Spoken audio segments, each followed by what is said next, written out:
feels super good. All right, we're on Disco Acid Cult TV. Hello. What is Yeah. you're on a new rig right now, right? No, my work computer, I left it at work. But it's like, I don't know when you said like to see the difference, I don't know how different it would be because it's like the same laptop, but the one I use at home, it's just I bought it a year ago. So how much would the audio change? Yeah, I don't know. The sa- I think they upgrade everything like every new model or whatever. But right now you look and sound the same as Yeah, I figured I would either way. yeah. Um, so I don't. Okay, so basically, the fate of the Menendez brothers is in the hands of Gavin Newsom now, He's gonna let because him out. I hope so because the DA, our new DA, is like, no, they need to stay in there. We're not letting them out. And it's interesting because when I listen to the DA's reasons, it's like it makes sense. It's totally valid because there's a lot of stuff that's like, yeah, why haven't they addressed that or that? Because basically the DA has said like they've never apologized for their actions. They need to be sorry, and they've never been sorry. They just have been saying, well, we did this because of this. And he's just like, well, just apologize. And I guess like there was a press conference the other day and he was saying that. And then, of course, like they're all on like Twitter or X. So then, like the Menendez brothers were on Twitter afterwards, like, we're going to do, whatever we want, blah, blah, blah, basically kind of like attacking the DA back. And it's just like, I understand 2 points of view, but like, why don't you just say sorry? That's all they want, like, as a society. Yeah, they should just suck it up and say sorry. But, yeah. I think Gavin Newsom will let him out because that seems to be the popular opinion now. And if he doesn't, he's going to be seen as the guy that has no sympathy for like sexual assault victims. Okay. So I can see, yes, I can see that happening. But so basically, Newsom has sent their case to the parole board, and the parole board just has to basically review what they've been doing in prison to see if they're like worthy to be upstanding citizens, which they are. They've been like, they went to university and they've started programs. Like, I think there is a good chance that Gavin could let them out. The only reason I do get skeptical is that Hochman keeps using this example that Newsom, I guess, like dealt with before. As have you ever heard of some guy named Sirhan who killed? Yeah, of course. Yeah, so they keep Yeah, who killed RFK? Yeah, they keep using that example with the Menendez brothers because they're like, well, he never apologized for what he did, and he's in his 70s now, and we just feel like there's really no reason to let him out because he's old. And so they're kind of like Hawkman's trying to like compare that with like the Menendez brothers, but then Menendez brothers are like in their mid 50s, so they still have some time. So really, yeah, but I guess Newsom was like, yeah, we're not going to let Sirhan out. That's actually the worst comparison I've ever heard because Sirhan is like that's a whole like you cannot even compare the two. Like the Menendez brothers 1000% factually shot their parents. The debate is, was there any kind of abuse going on? With Sirhan, dude, you're getting into like fucking MK Ultra. He didn't actually kill RFK. Like you cannot compare those two at all. Yeah, well, that's the example. Like in the last, I think 2 or 3 press conferences with Hawkman, he completely just uses that example the whole time. Terrible. And They can't. compares the two. First of all, they can't let Sirhan out because if they do, then they'd be kind of letting up on the if there is a cover up, if it really wasn't him that killed RFK, or if there was like CIA involvement and shit.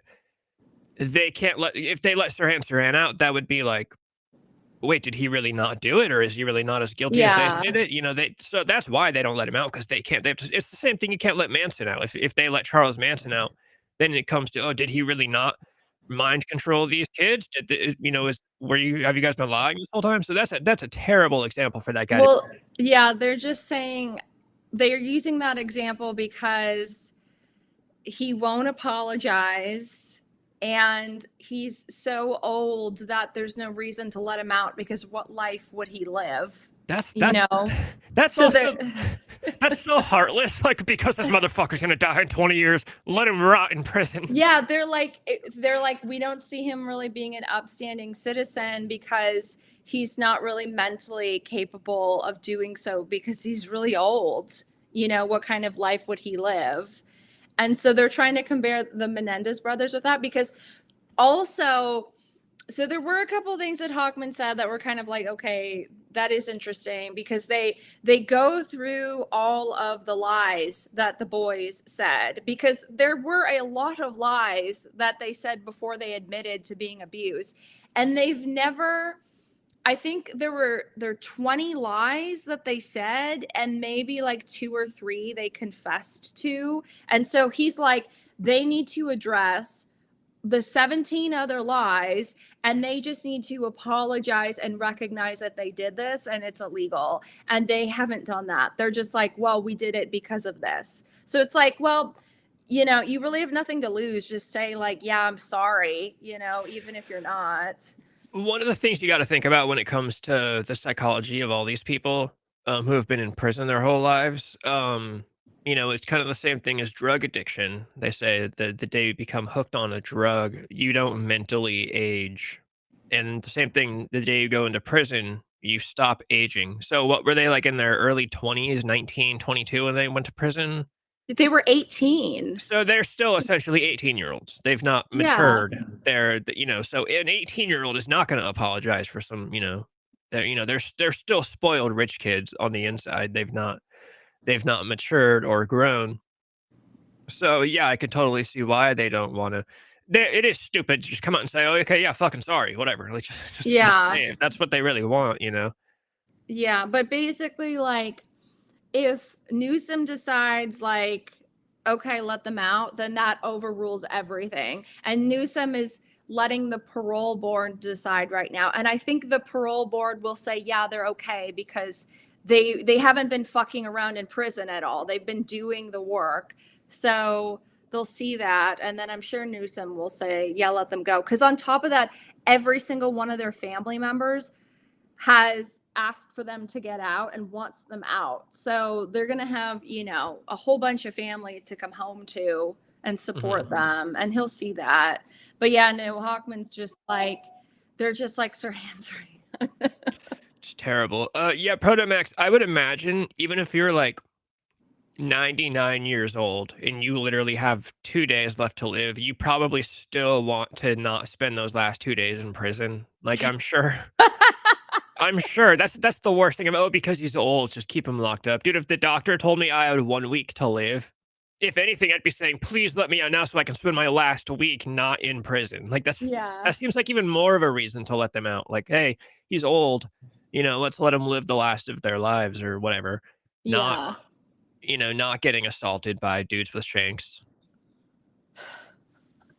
Yeah. So we'll see. I mean, so basically, they have a resentencing hearing in like a week, I think, like a week or two. And then yeah, and then I think the parole board has to decide their decision in like a couple months. So, but the thing is like it's so tricky because the resentencing hearing, the judge kind of makes the decision based off of what Hawkman says. So the judge, because Hawkman is saying no, don't let them out, the judge might say, yeah, we're not going to resentence them. But then the parole board will say, no, they've been doing a good job. So then Newsom will override everything and say, okay, let them out. It's like a whole thing. But yeah, we'll find out in like a week to see if they'll get like life with the possibility of parole Yeah, I would and imagine they'd time be on served. parole. But Yeah, it's crazy. It's crazy that, they just won't like apologize. Just like, you have nothing to lose. Just say like Go on a PS4?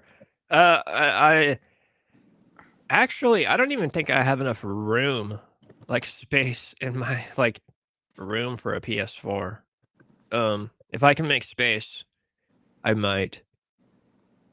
I might. I don't have any games, but, yeah, I don't know, I'll let you know. It's funny, it seems like one of the spam comments now that someone's, like, offering us a PS4 on live stream. Um, yeah, that's crazy. That whole case is crazy that just, like, there's a Netflix documentary and now all of a sudden, this whole Yeah. thing is popping up. I The know Manson it's documentary horrible. did not make that much of a splash because it was No. it was shitty. But, Well, I haven't watched it because you've been saying like, "Oh, it's not true. It's not good." the documentary, even though I don't believe the theory, the documentary itself was, like, really actually terrible.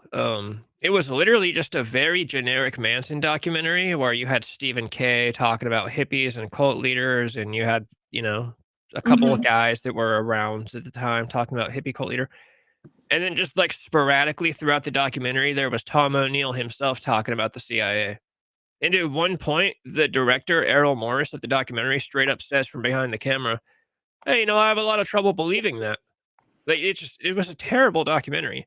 I totally get why Tom O'Neill was not happy with it. They made him look stupid. He looked stupid in his own documentary.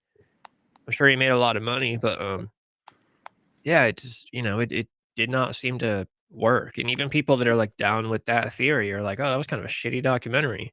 Yeah. There's nothing special at all, and Oh, you can't do a Manson documentary in, like, an hour and a half anymore. Oh, the more what's up, man? I haven't seen you in a while. Um, you gotta do a 10 how long was the Menendez brothers documentary? Was it multiple episodes or was it one yeah. documentary? Well, there's like the Ryan Murphy show and then the documentary. I think they were both like series. So, Yeah. like 10 episode series. Yeah, if you're doing Manson, you gotta do at least a 10-episode series. The more I pretty much subscribe to, they call it the drug burn theory, as short as possible. It's all just drug dealing. It's actually all really a boring story. Tex Watson ripped off a drug dealer. Manson went and shot the drug dealer on behalf of Tex Watson. Uh, so one of Bobby Beausoleil tried to set up a drug deal with some bikers, and the bikers didn't like the drugs. And then Manson cut up the guy's face that sold the bad drugs to Bobby Beausoleil. And then the actual murders, though, just Sharon Tate. Um, that was just drugs. Wojtek Frykowski and Jay Sebring, they were selling drugs to Tex Watson and Linda Kasabian, and they sold them bad drugs. So Tex and some of the girls got in the car, went to Sharon Tate's house. They thought Sharon Tate wasn't going to be home. She was not supposed to be home. She was supposed to be in Europe. And all they were going to do was rob Jay Sebring and Wojtek Frykowski. This is just very typical drug dealer beef. They show up. Sharon Tate's there. They all know each other, by the way. That's one of the myths that, like, it was just strangers. They just, no, that's why they opened the door. There's that little bit of a story where Susan Atkins walks by Abigail Folger and says, "Hi." And then they try to say that Abigail Folger was just such a friendly girl that she says, "Oh, hi," like not knowing it. No, but it's because they knew each other. They opened the door and let them in because they were like, "Oh, here's our fucking friends that we party with and do drugs with."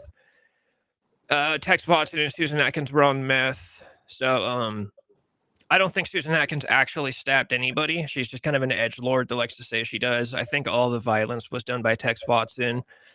I've heard that a lot of it was also done by Patricia Krenwinkel.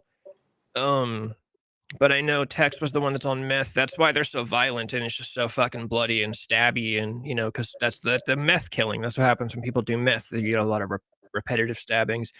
The more interesting murders are the second night, which no one really talks about because the Sharon Tate night gets all the coverage. But the second night is the LaBiancas, Lino and Rosemary LaBianca, who were just grocery store owners. But Lino LaBianca had a lot of ties with the mob. He was in gambling debt.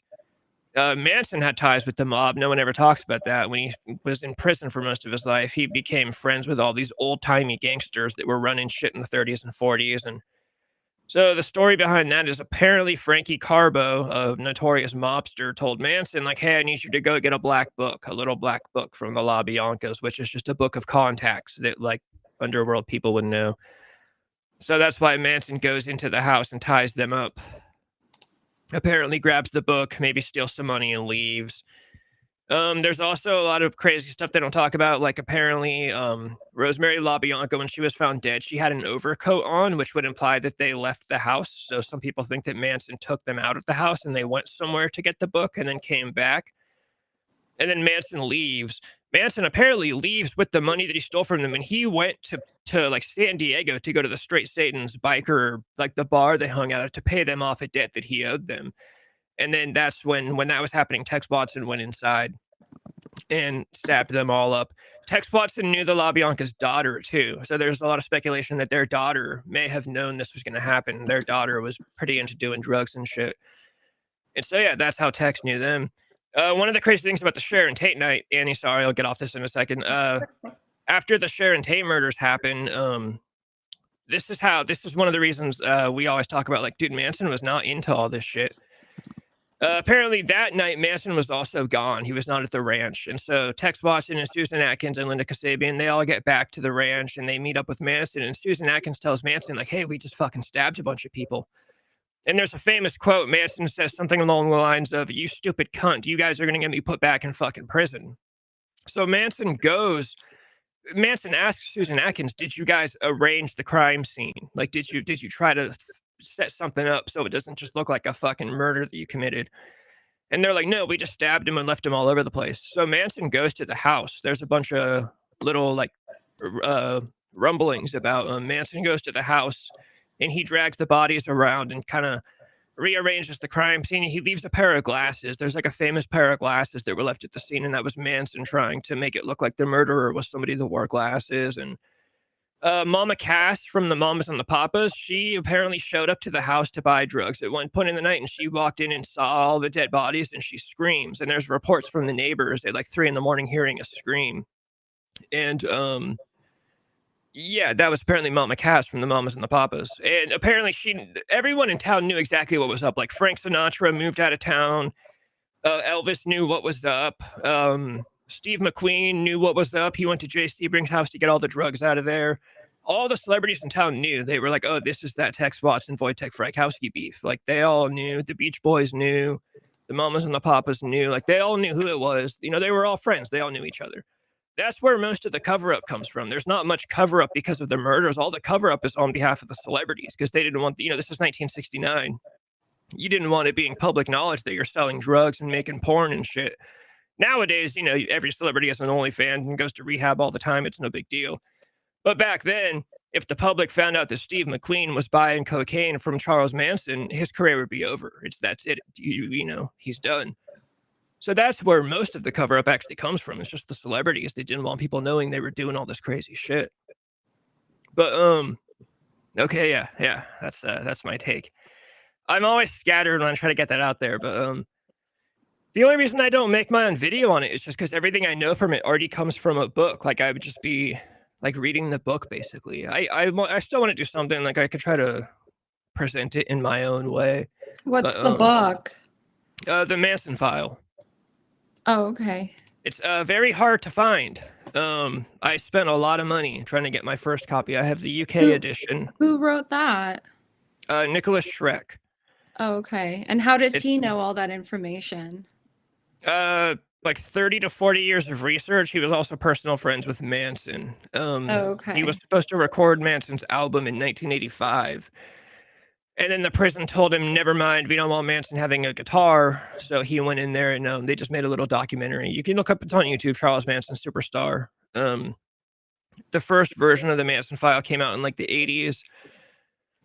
And then throughout the 90s, Nicholas Schreck just kind of does more and learns about stuff. And, he was friends with some actors in Hollywood that were close to the case. And so he released a re-edition in 2011. And one of his main sources was an actor who said, I'll give you some information, but don't reveal who I am until after I die. And so after he died, which was like 2018, 2019, he revised the book again because then he could get into more stuff now that he can reveal the name. So I Mhm. have the newest editions. Both my books are down here. I can't grab them right now, but yeah, I've got the UK edition, and there was an American edition that came out recently. They're hard to get because the author lives in Germany. So like the first edition that came out was from some publishing house in Europe, and there was a bunch of shipping issues with that. And then he just recently got a deal with a publishing house in America. I think it's like Cargo Records. I don't know Mhm. if it's still available. It might be sold out, but yeah, Cargo Records. I think yeah, Cargo Records. It looks like they're still selling them. It looks like it's in Europe. Oh no, Rough Trade Records. Rough Trade. Oh yeah, no, they're sold out. It says you can be notified when they stock up on more, but I don't know if they'll stock up on more. Probably have spent like multiple $100s like buying versions that I didn't get shipped to me, or versions for they, just I spent a lot of money trying to get these two books, and they're both the same book, so I have an extra one. Um, it'd be hard to convince me to let anyone or let any of them go, though. Where Hollywood and the music industry come together is my take. When a musician becomes an actor, plays a role, is cast in a reality show. The crime scene footage of Manson on TV is basically all I look at. Some trial stuff. Yeah, all the TV stuff is everyone that knows Manson personally will say that all those TV interviews, that was kind of Manson just kind of doing a thing. Manson was like a lot of the Manson file gets into like his like philosophical and spiritual ideas. And it was like a weird philosophical thing of his that Manson was very into this idea that everybody is just a reflection of what basically whatever you think he is what he was going to do. So like when Geraldo Rivera goes in there and treats him like he's a crazy guy, Manson's like, oh, okay, cool, like I'll be a crazy guy, like because this is what you think of me. Anyone that was friends with him was like, yeah, dude, Nicholas Schreck, because I sat down and had normal conversations with him all the time. He's just like a normal dude. Yeah, he's a little out there, he's eccentric, but yeah, the TV interviews, he's did himself no favors. When he went into trial, it's like, bro, just sit down and act like a normal fucking dude. Like you're on trial for, like, you could go to prison for the rest of your life. But so you should sit down and act like a normal dude. He also was very big on not snitching. That's prison life stuff. I've talked about this before. A lot of the Manson stuff, it all makes sense when you learn that his whole life he spent in prison. So it's basically like a perfect study of what happens when you put a guy in prison for half of his life and then let him out into the real world.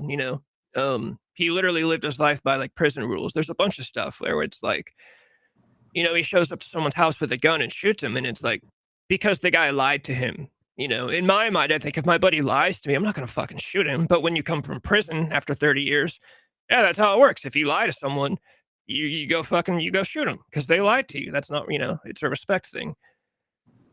No criminals I know of outside of jail TV interviews.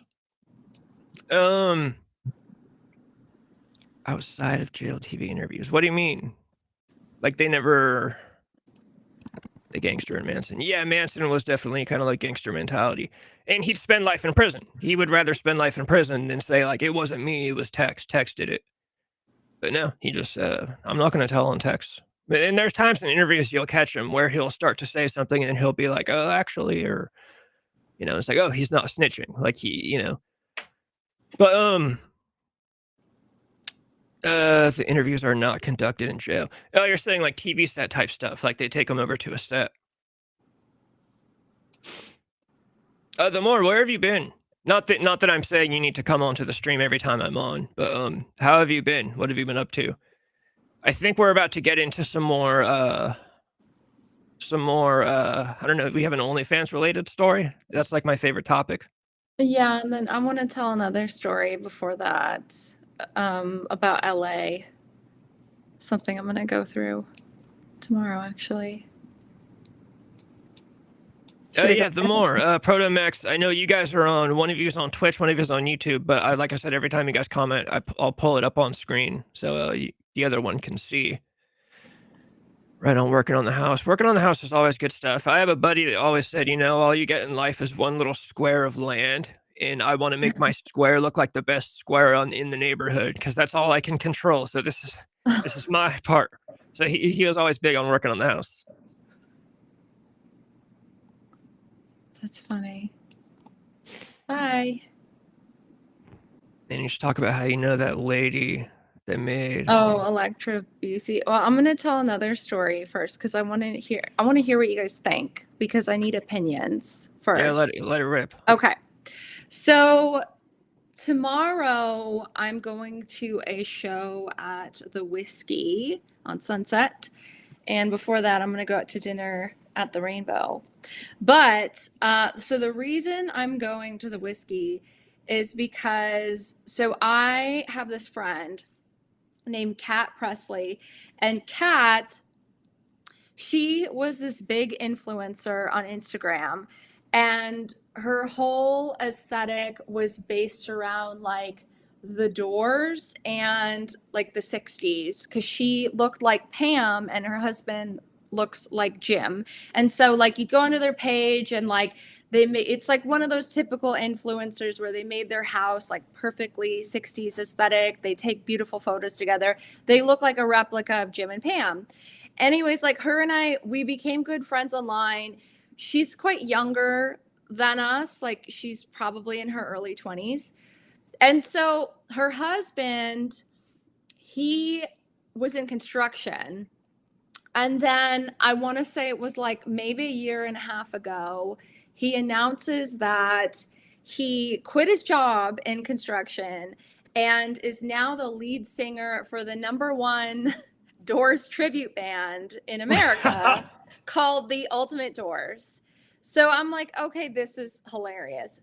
So, like, the band is actually very successful. They are pretty much on tour 24/7 because they're the leading Doors band. So they had a home. So the two of them, I think, were from Florida, but they were living somewhere in the South, and they had a home after they got married. And they got married like not too long ago, like maybe a year and a half ago or so, 2 years ago. And so they had this home. Anyways, he gets this new gig like as a musician, and then he like basically they can't live in the house anymore because he's going to be on tour. So she goes and has to move back in. I think she's back living with her parents in Florida. I don't know.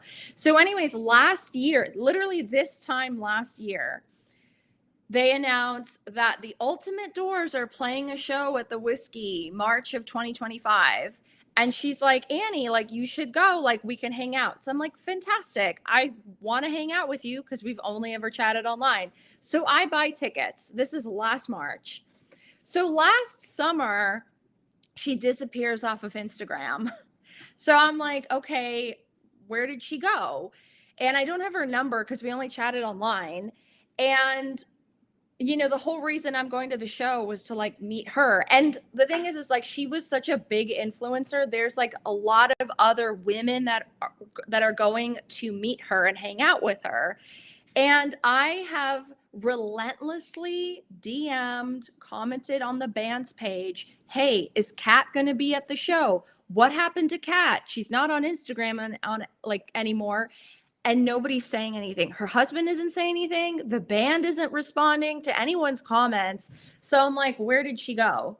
So now I have to go to this show tomorrow that I don't really want to go to anymore, but I paid tickets, hoping that she'll show up, but I'm really guessing she's not. So now I'm like, where did she go? Like, did they get a divorce? That was my first guess. Okay, so like I have different theories because I spoke it over with Nick. I'm like, okay. Do you think he killed her? No.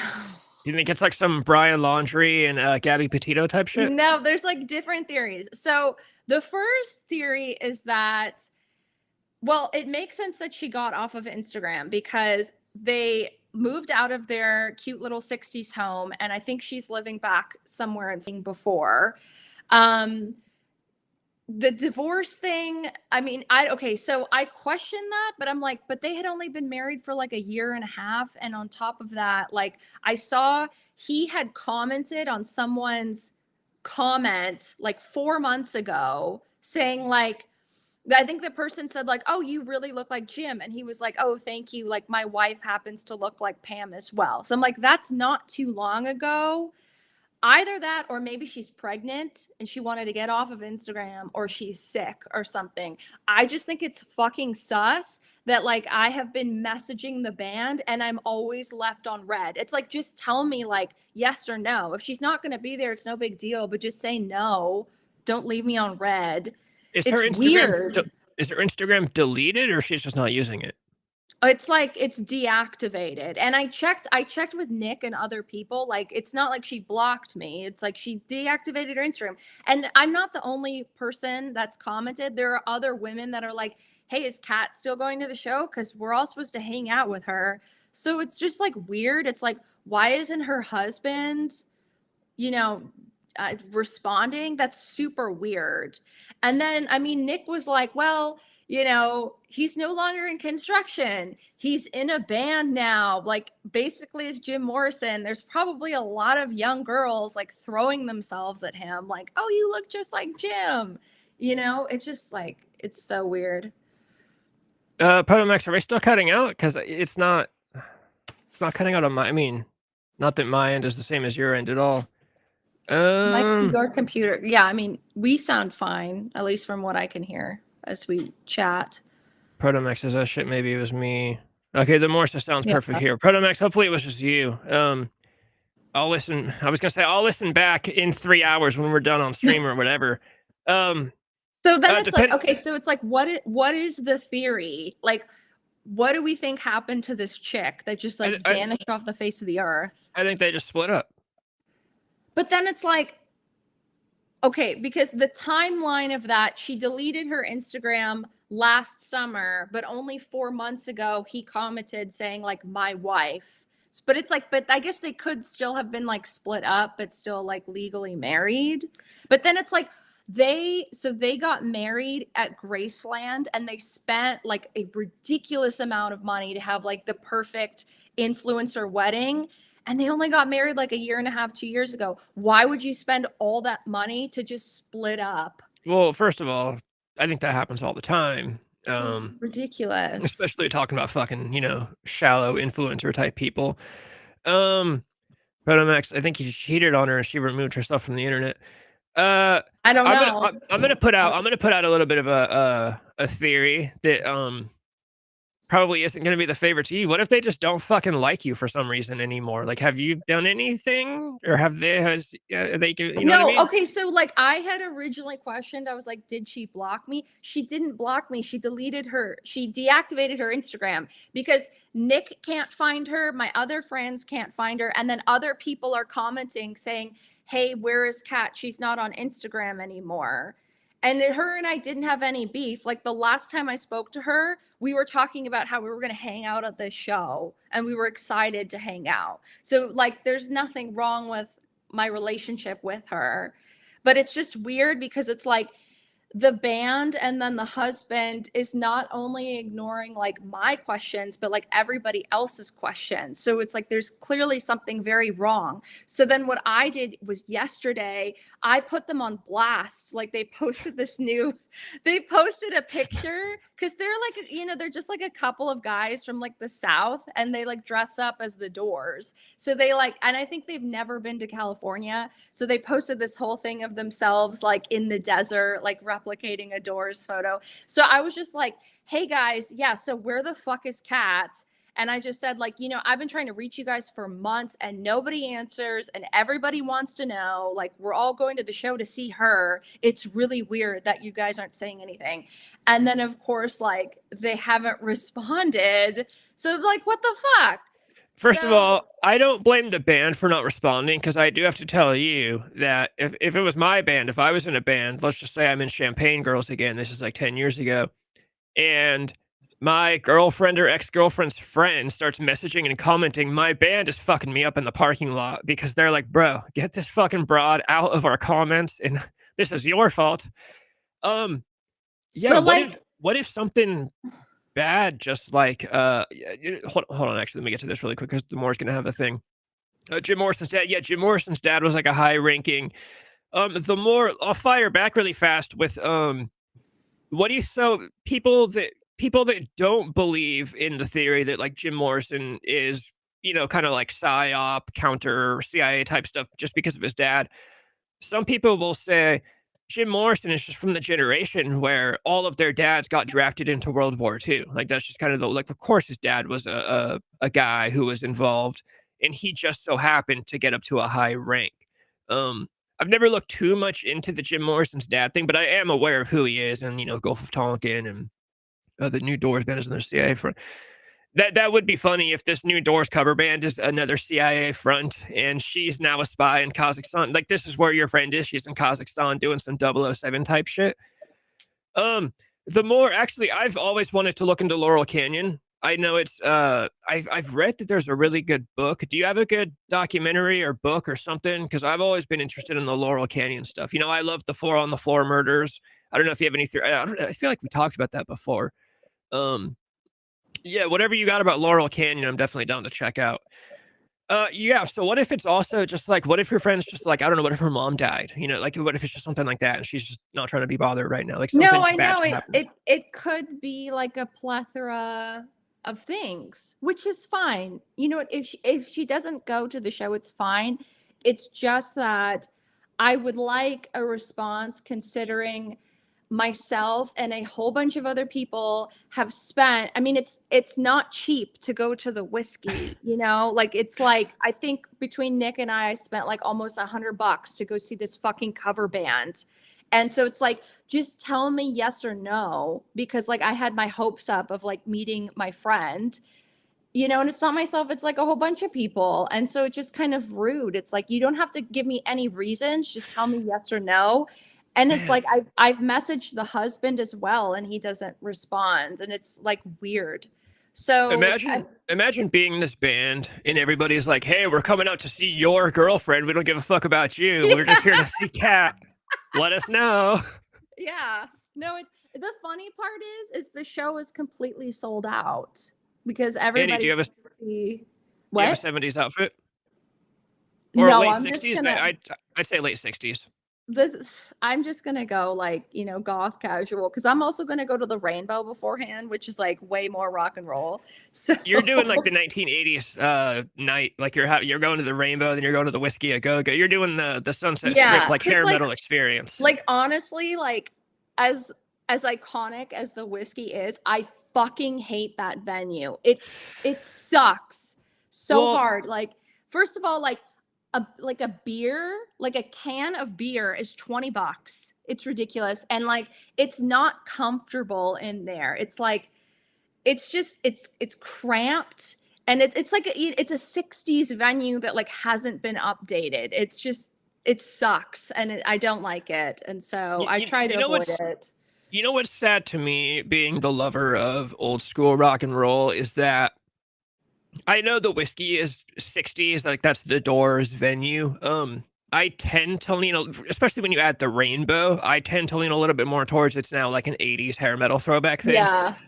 But what's sad is that the kids, no one really has respect for the OGs, for the classics anymore. So now when you think about the Rainbow, it just kind of seems like a rundown bar and grill that no one, like, oh, that's so old. Your parents went to the Rainbow and your mom got fucked in the bathroom by Nikki Sixx, and the Whiskey a Go Go probably is like a rundown, shitty little. It's probably just coasting on its name. Like they're probably just like, yeah, we're the Whiskey a Go Go. But all the kids today are like, bro, I'm making music on my MacBook. Like I don't give a fuck about the whiskey.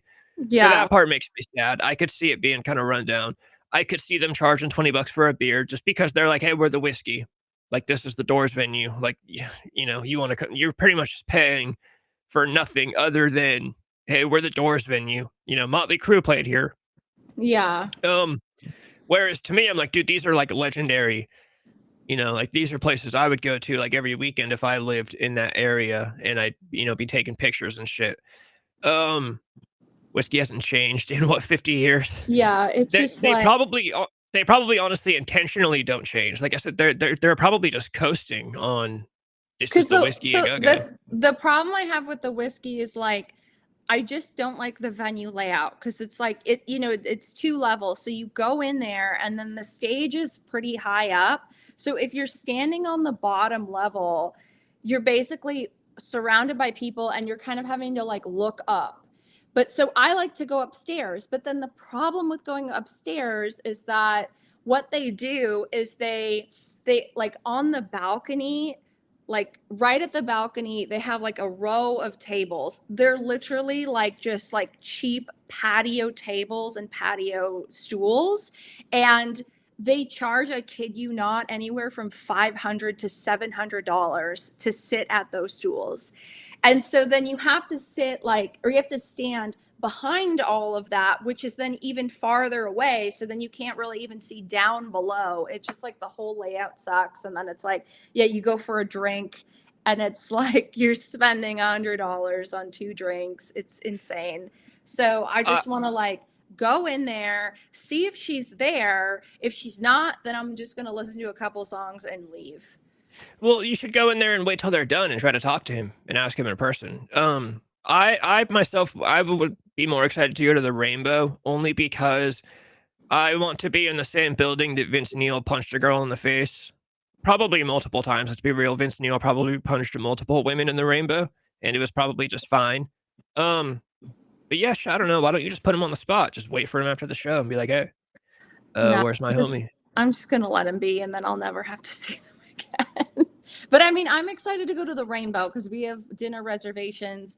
I've only ever They drank take there. I've never. reservations at the Rainbow? Yeah, you have. It's like only reservations. Oh, that's So, terrible. That's so well, no, so tacky. like so they have an outdoor bar that you can just like roll up to, but if you want to eat at the restaurant, it's reservations. So like I called earlier, I was like, "Can I get a table for 2 at 8?" I And bet. so, Do you think Sebastian Bach has to make reservations, or do you think he's yeah, just on yeah. like a? No, no, no. If you want to have like a party, you have to call to make reservations. And actually, the one time before when I went to the bar, he had a reservation for his birthday party inside.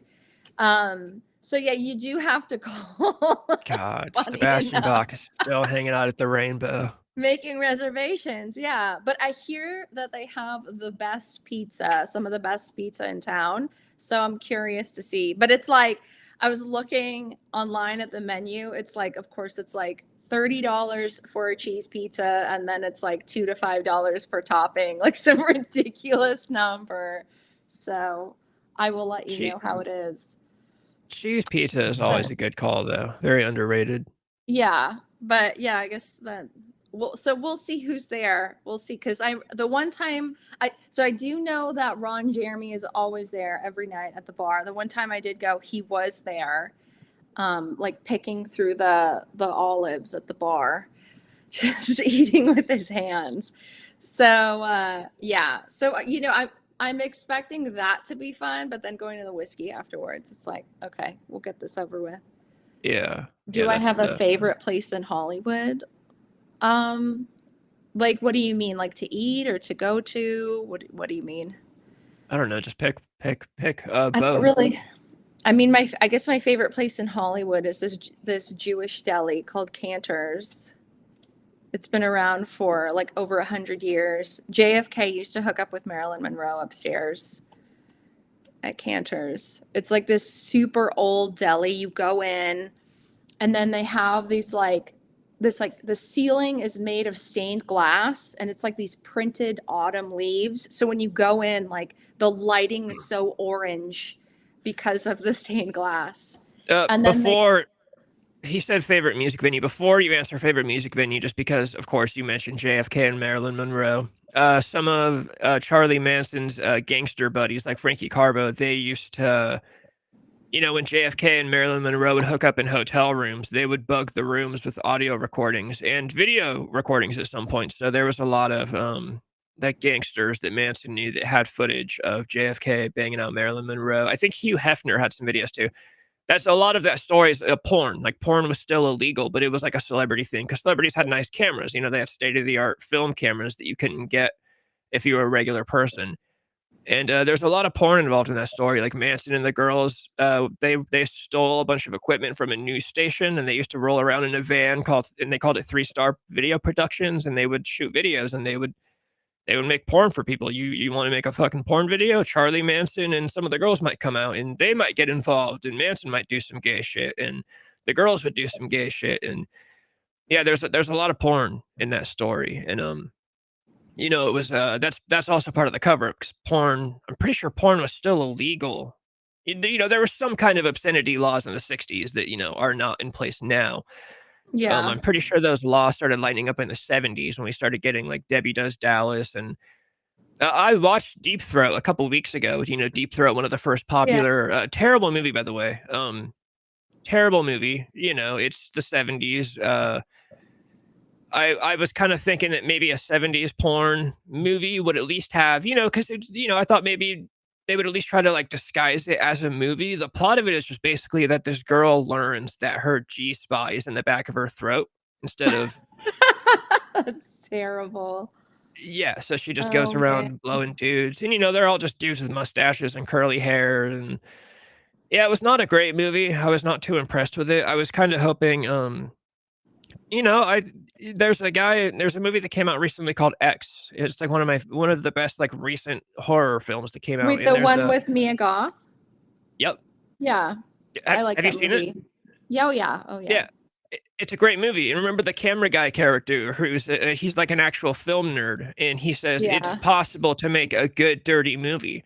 And I'm still waiting on finding this good. I want to find a movie that's basically a porn, but is actually a good movie. The closest I'm getting is to these like '70s films that are like the Gas Pump Girls, Malibu High. Um, I think that'd be cool to get into like making movies and basically make porn movies Mhm. disguised as actual movies that have like a good story. You can get some twists in there and shit. But yeah. What is your favorite music venue in Hollywood? You know, I don't know if there's one like in Hollywood because the ones that like I like to go to are kind of like north of here in Ventura. I like the like newer venues. I guess like if I was forced to choose one in Hollywood, I would say that the Roxy is a good venue. I think the layout of the Roxy is really nice. It's very open, and it's right next to the Rainbow. But yeah, I can't really, but I mean, a lot of the venues in Hollywood are like, they're like clubs. I mean, I guess there's like the Palladium, that's huge. But yeah, a lot of them are just like kind of like clubs. So they can be quite small, like the Whiskey. But yeah, but funny enough, the Whiskey is the one I go to the most because that's where bands want to play. Yeah. It's, yeah. They don't still have cages with dancing girls in them, I'm assuming. Oh no, no, no, no. See, well, that's It's what's the point just then? yeah, no, you go in there and there's like a bar downstairs and a bar upstairs and everything is made of like really old wood. And then there's like of course posters of Jim Morrison and Jimi Hendrix and Yeah. that's it. Wh- You know, When I was when I was still playing in bands, my two big grandiose ideas for live performances was one, I always wanted like two cages that would like hang on chains from the ceiling. You have girls dancing in the cages. But my other big one, and I still think this is genius. I still wish we could have got to do this. Was we get two girls? I always wanted two girls. You get one on each side of where you're, the band. We paint their faces up, like Native American style tribal face paint, and then just get them high as fuck on like Xanax and get them drinking and shit, and give them tambourines and just let them dance. Just have dancing girls in their underwear with Native American face paint that are halfway blacked out. I always thought that would be genius, and it's still something I would do today. I think every band should invest in having dancing girls. It just adds. So if the Whiskey a Go Go doesn't have dancing girls in cages, no. I don't know. I don't know what's going on. Yeah, they don't do that anymore. It's It's crazy. yeah. It's a lot of old people that go there. Oh, I would Yeah. imagine. That's what I'm saying. These places are like washed up, and it's a bummer. Oh yeah. Yeah. And then a lot of them it's like fuck, what's the venue across the street where River Phoenix died? The Viper Room. The Viper Room. That place just closed down because they're gonna gut that whole road to put in high-rise apartments, Oh, bummer. Yeah, which that was is Johnny Depp's like, club. yeah, no, that's all gone. It's wild. Yeah, like pretty much most of Sunset now is just being destroyed for high-rise apartments, Yeah. except for like a very, very few original structures like the Whiskey. But even like across from the whiskey, it's high-rise apartments. So that's all it's all gonna end up being. Yeah, there might be a Starbucks or something, but for the most part, high-rise apartments. Yeah. Okay, so anyways, my OnlyFans girl story. Yeah, these are always the Okay. best. So, okay, it was so funny because you guys were talking about that. And then, okay, so, anyways, last night I was on my phone and I was scrolling through reels and I came up on this reel of this girl talking about something and I found it really funny. So, I was watching it, and as I'm watching it, I'm like, I know this girl. And then it hit me like a ton of bricks. And I felt this like just heave of anger roll through me. So when I was in college, there was this girl that just fucking bullied me. Like to this day, I still have like some trauma from something she did because she was just so horrible. And she unfortunately was like in a similar friend group as I. So like I kind of had to like deal with her. And the last time I ever saw her, I was just like, I never want to talk to this person again. So I just like blocked, moved on. Anyways, 10 years go by. Last night, I find her. She is now like a huge OnlyFans girl with like hundreds of thousands of followers. She started like, you know how they do those like bop houses? Like she's in Oh one of yeah. those. And like, it's just nuts. I mean, she's like, she's very pretty. I'm not going to deny that. Like, if you saw her, you'd be like, oh, yeah. But I was looking at this and I was just like, you are so mean. I hate you. But you look her name is Ray Roth. If you want to look her up. Sorry, you cut out a second. What's her name? London. Ray Roth. You're still cutting out. It's like Ray something. Wait, can you hear me now? Can you hear? I can hear you. Barely. I can hear you now. Now you're gone again. Maybe. Dude, we're trying so hard to get this OnlyFans girl's name. Wait. Wait, can you hear me now? Yes, now I can. Restart? Okay. Her name is Ray. On Instagram? Yes, on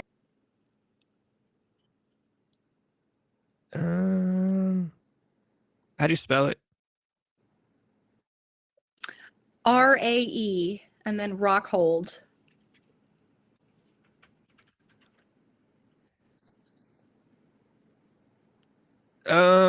Oh yeah, dude, 100%. Yeah. So like This girl used to bully you in college? Yeah, she like so she looked like that in college. Like when I went to school with her, we had a bunch of classes together and we started off by being friends until like one day she fucking snapped and it was like a whole thing. And I remember I was hanging out with her one day and she was like, Annie, like I just got my first lip injection. And she got her lips done and they were like really big and puffy. And I was like, oh, okay. Anyways, like this was like we like we went to college together and then she ended up leaving that school to go to like UCLA. So she graduated from UCLA. And so it looks like, you know, she's really lived her life, but she's still the fucking school bully to me. Dude, So, I would have joined her and bullied you with her if I went to college with you guys. Thanks. No, she did some like really evil shit that was like super uncool. And it was so out of line. And Can you message her?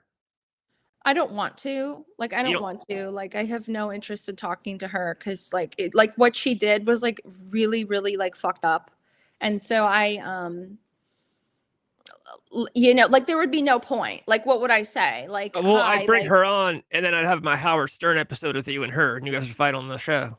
No, but I don't want to fight with her. Like, I just don't want to even talk to her or like see her because like she was so horrible. She was so horrible to me. And it's like, it was like unforgivable. Like, even if she were to apologize to me, like, I wouldn't accept it because I have to live with that memory of her like verbally abusing me in a public space. Yeah. And I didn't do anything wrong too. Like, so basically I could tell you the story is that so when I so before I do what I do now, I used to be an archaeologist. And so when I was in college, I had this little part-time thing going on, working at an archaeological dig. And so when I first got that gig, she she was also brought on with it. And I think like what happened is like because we were working together, like we didn't really like we could get together, like we could get along as friends outside of that, but like in a working environment, we just didn't really clash too well.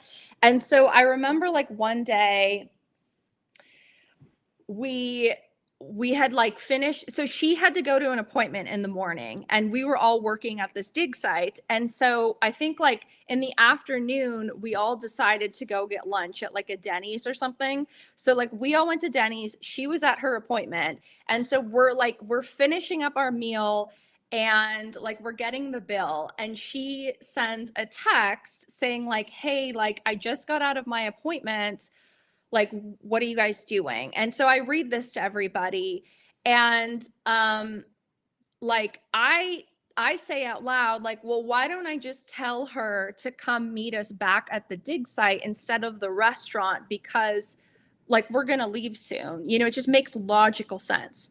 There was this other girl that we worked with. I have no idea why the fuck she did this, but she decided to tell this Ray Rockhold that I said that I didn't want her to come to the restaurant at all, which made no sense. I was like, why would you say that? Like, all I said was for her to just come meet us. So, anyways, we finish the meal, we go back to, you know, back to work. Anyways, like when you have an archaeological dig, there's usually like a little hut, like a station that people like can go into. And so we had this little like outpost, you know, a ways from where we're working. And so I went in there, and then one of the other people that I was working with, this guy, he was also in there with me. And so she comes inside and she looks at me and she just snapped. Like she starts like verbally abusing me and like screaming at the top of her lungs, like, you know, Annie, like, fuck you. Like, you said that you didn't want me to like come out with you guys. Like, I don't know what happened, but she like snapped and was screaming at me and just saying like the most foul stuff. And I remember like watching this and feeling like this immediate need to like de-escalate the situation, because like you're in the workplace, there's people around, this looks really bad. And so like panic was like sinking in of like, okay, how do I get her to stop yelling? And so I look to the guy that's in the room with me and he has like no idea what's going on. So I look at him and I'm just like, can you please like help mediate the situation, because I don't know what to do? And he's looking at me like I don't know what's going on. And so I try to explain to her what happened, because it's really like such a silly situation, but she just, I don't know if something had happened outside of that to make her feel some type of way, and she's taking her emotions out on me. But it was just like pure verbal abuse in the workplace. And I remember just feeling like so hurt because it was crazy. It was absolutely insane. And so I remember like not only that, if she couldn't like let her anger go, because like I had a group chat with our friends and she was in that, and she went all the way to like text the group chat and say like, hey everyone, fuck Annie, we should all not be friends with her. Like really horrible things that like I wouldn't do to anyone over something so minuscule and like a misunderstanding, because this other fucking girl decided to say something that I never said. And so then like I remember being so appalled because I'm like, I have to work with this person. This fucking sucks. Like, she's mean and I didn't do anything wrong.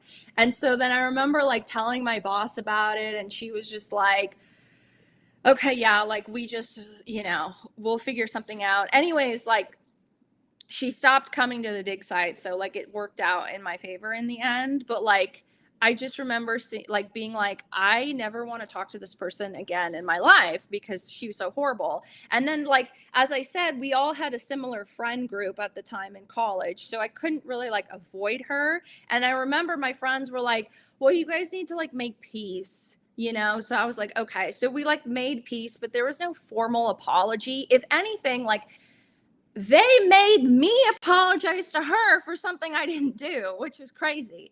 So, yeah, so that happened like, over 10 years ago. And I just kind of like blocked her out of my life. And then last night, there she was. And like all of those emotions came back of like, of course you would end up as an OnlyFans girl. And like, this is your life. And so I just, I hate her to this day. But, I don't know. She posted like, I see like these Instagram girls now, these OnlyFans girls, they make these videos where I don't know if you've seen them, where they like will do a little dance and then they say how much they make a year. Have you seen those? No, I mean, we've all seen videos of OnlyFans girls dancing. Sherm Smoke, what do you think about OnlyFans girls? No, it's Um, like I've seen a couple of them where it'll say like how much we each make a year, and then it's like one girl and she does a little dance, and then it'll say like 10 million or whatever. And so she did one with the girl she lives with in her mansion, and she said she makes 6 million a year. And so I just kind of wonder like how do these girls make, are they really making those millions? But then I think about that conversation that you had last night about how like, well, they are making that money, but like it's at a cost. They're not just doing OnlyFans, they're doing other things that aren't being said, yeah, that's like, true. Drunk in Japan was talking about them going to the Middle East and fucking cameras and yeah, shit. yeah. So then I'm just like, are they really making, is one girl really making $10 million a year on OnlyFans? I do believe it. Like, obviously, um, yes, I believe there totally are OnlyFans girls that are doing other things on the side, like flying to other countries to fuck, virgin brothers and whatever. But Yeah. dude, in the world today, the state of males, like the state of the male population, like 100%. Sherm Smoke, yeah, I would never pay. I don't understand how anybody could pay money to see naked girls nowadays. Like, bro, we have the internet. Wouldn't want other people see. Yeah, I'm a little weird about that. So if I were to date a girl, if she did an OnlyFans where, because I've dated a girl that was a stripper. So my whole thing is I don't give a fuck who sees my girlfriend. As long as nobody does shit with my girlfriend. That's my line. Yeah. So if I had a girlfriend that was doing OnlyFans and it was legitimately just like her posting naked pictures in her fucking room, honestly, I could give a fuck. Like, I guess buy me some sushi once in a while. But once she wants to start doing some shit with other people, that's when I'm saying, okay, okay, like, no, Yeah. no, this isn't working. I hate those girls that are like, it's not cheating, it's my job. I'm not actually fucking these dudes. I'm performing. It's a job. Like, bro, come on, let's be realistic. Yeah. Some of the girls making meals. Yeah, yeah, 100%. Oh yeah, that tattoo. They're also selling stuff. You got girls selling their bath water and like farts in jars and shit. That is the other thing. I totally believe these girls are rich. One thing I have heard is that the story of the girls becoming millionaires, that is not the case for every girl. There are girls that are devastated because they join OnlyFans and they make like $12 a month, and then now all their coworkers have seen their pussy and they only made $12. So, Mhm. it didn't really work out. But the girls that make millions, yeah, dude, totally. Like the state of men today is so pathetic that it's, yeah, But I like, because like so many of these women are claiming that they're making millions. It's like how many of them are actually making millions? Because how can you have a society where everyone is making millions? Like that I doesn't really add up. I don't think it's as many as you think it is. I think they're just it's the algorithm. The algorithm pushes the ones that make the millions, so that's what you see. But out there are probably millions of girls who try OnlyFans and make $12. Yeah. I think you just see, that's how I am. I go on YouTube and I see all these YouTubers and I'm like, how is everybody doing a successful YouTube channel? And then once in a while, I actually feel like YouTube is making fun of me. YouTube has now been recommending me more channels that have like subscribers in the hundreds, like mine is. And I'm like, is YouTube talking shit to me? Is YouTube telling me this is what I'm, you know? So I'm like, oh, I only see the YouTubers with, 100,000 subscribers to 200, whatever.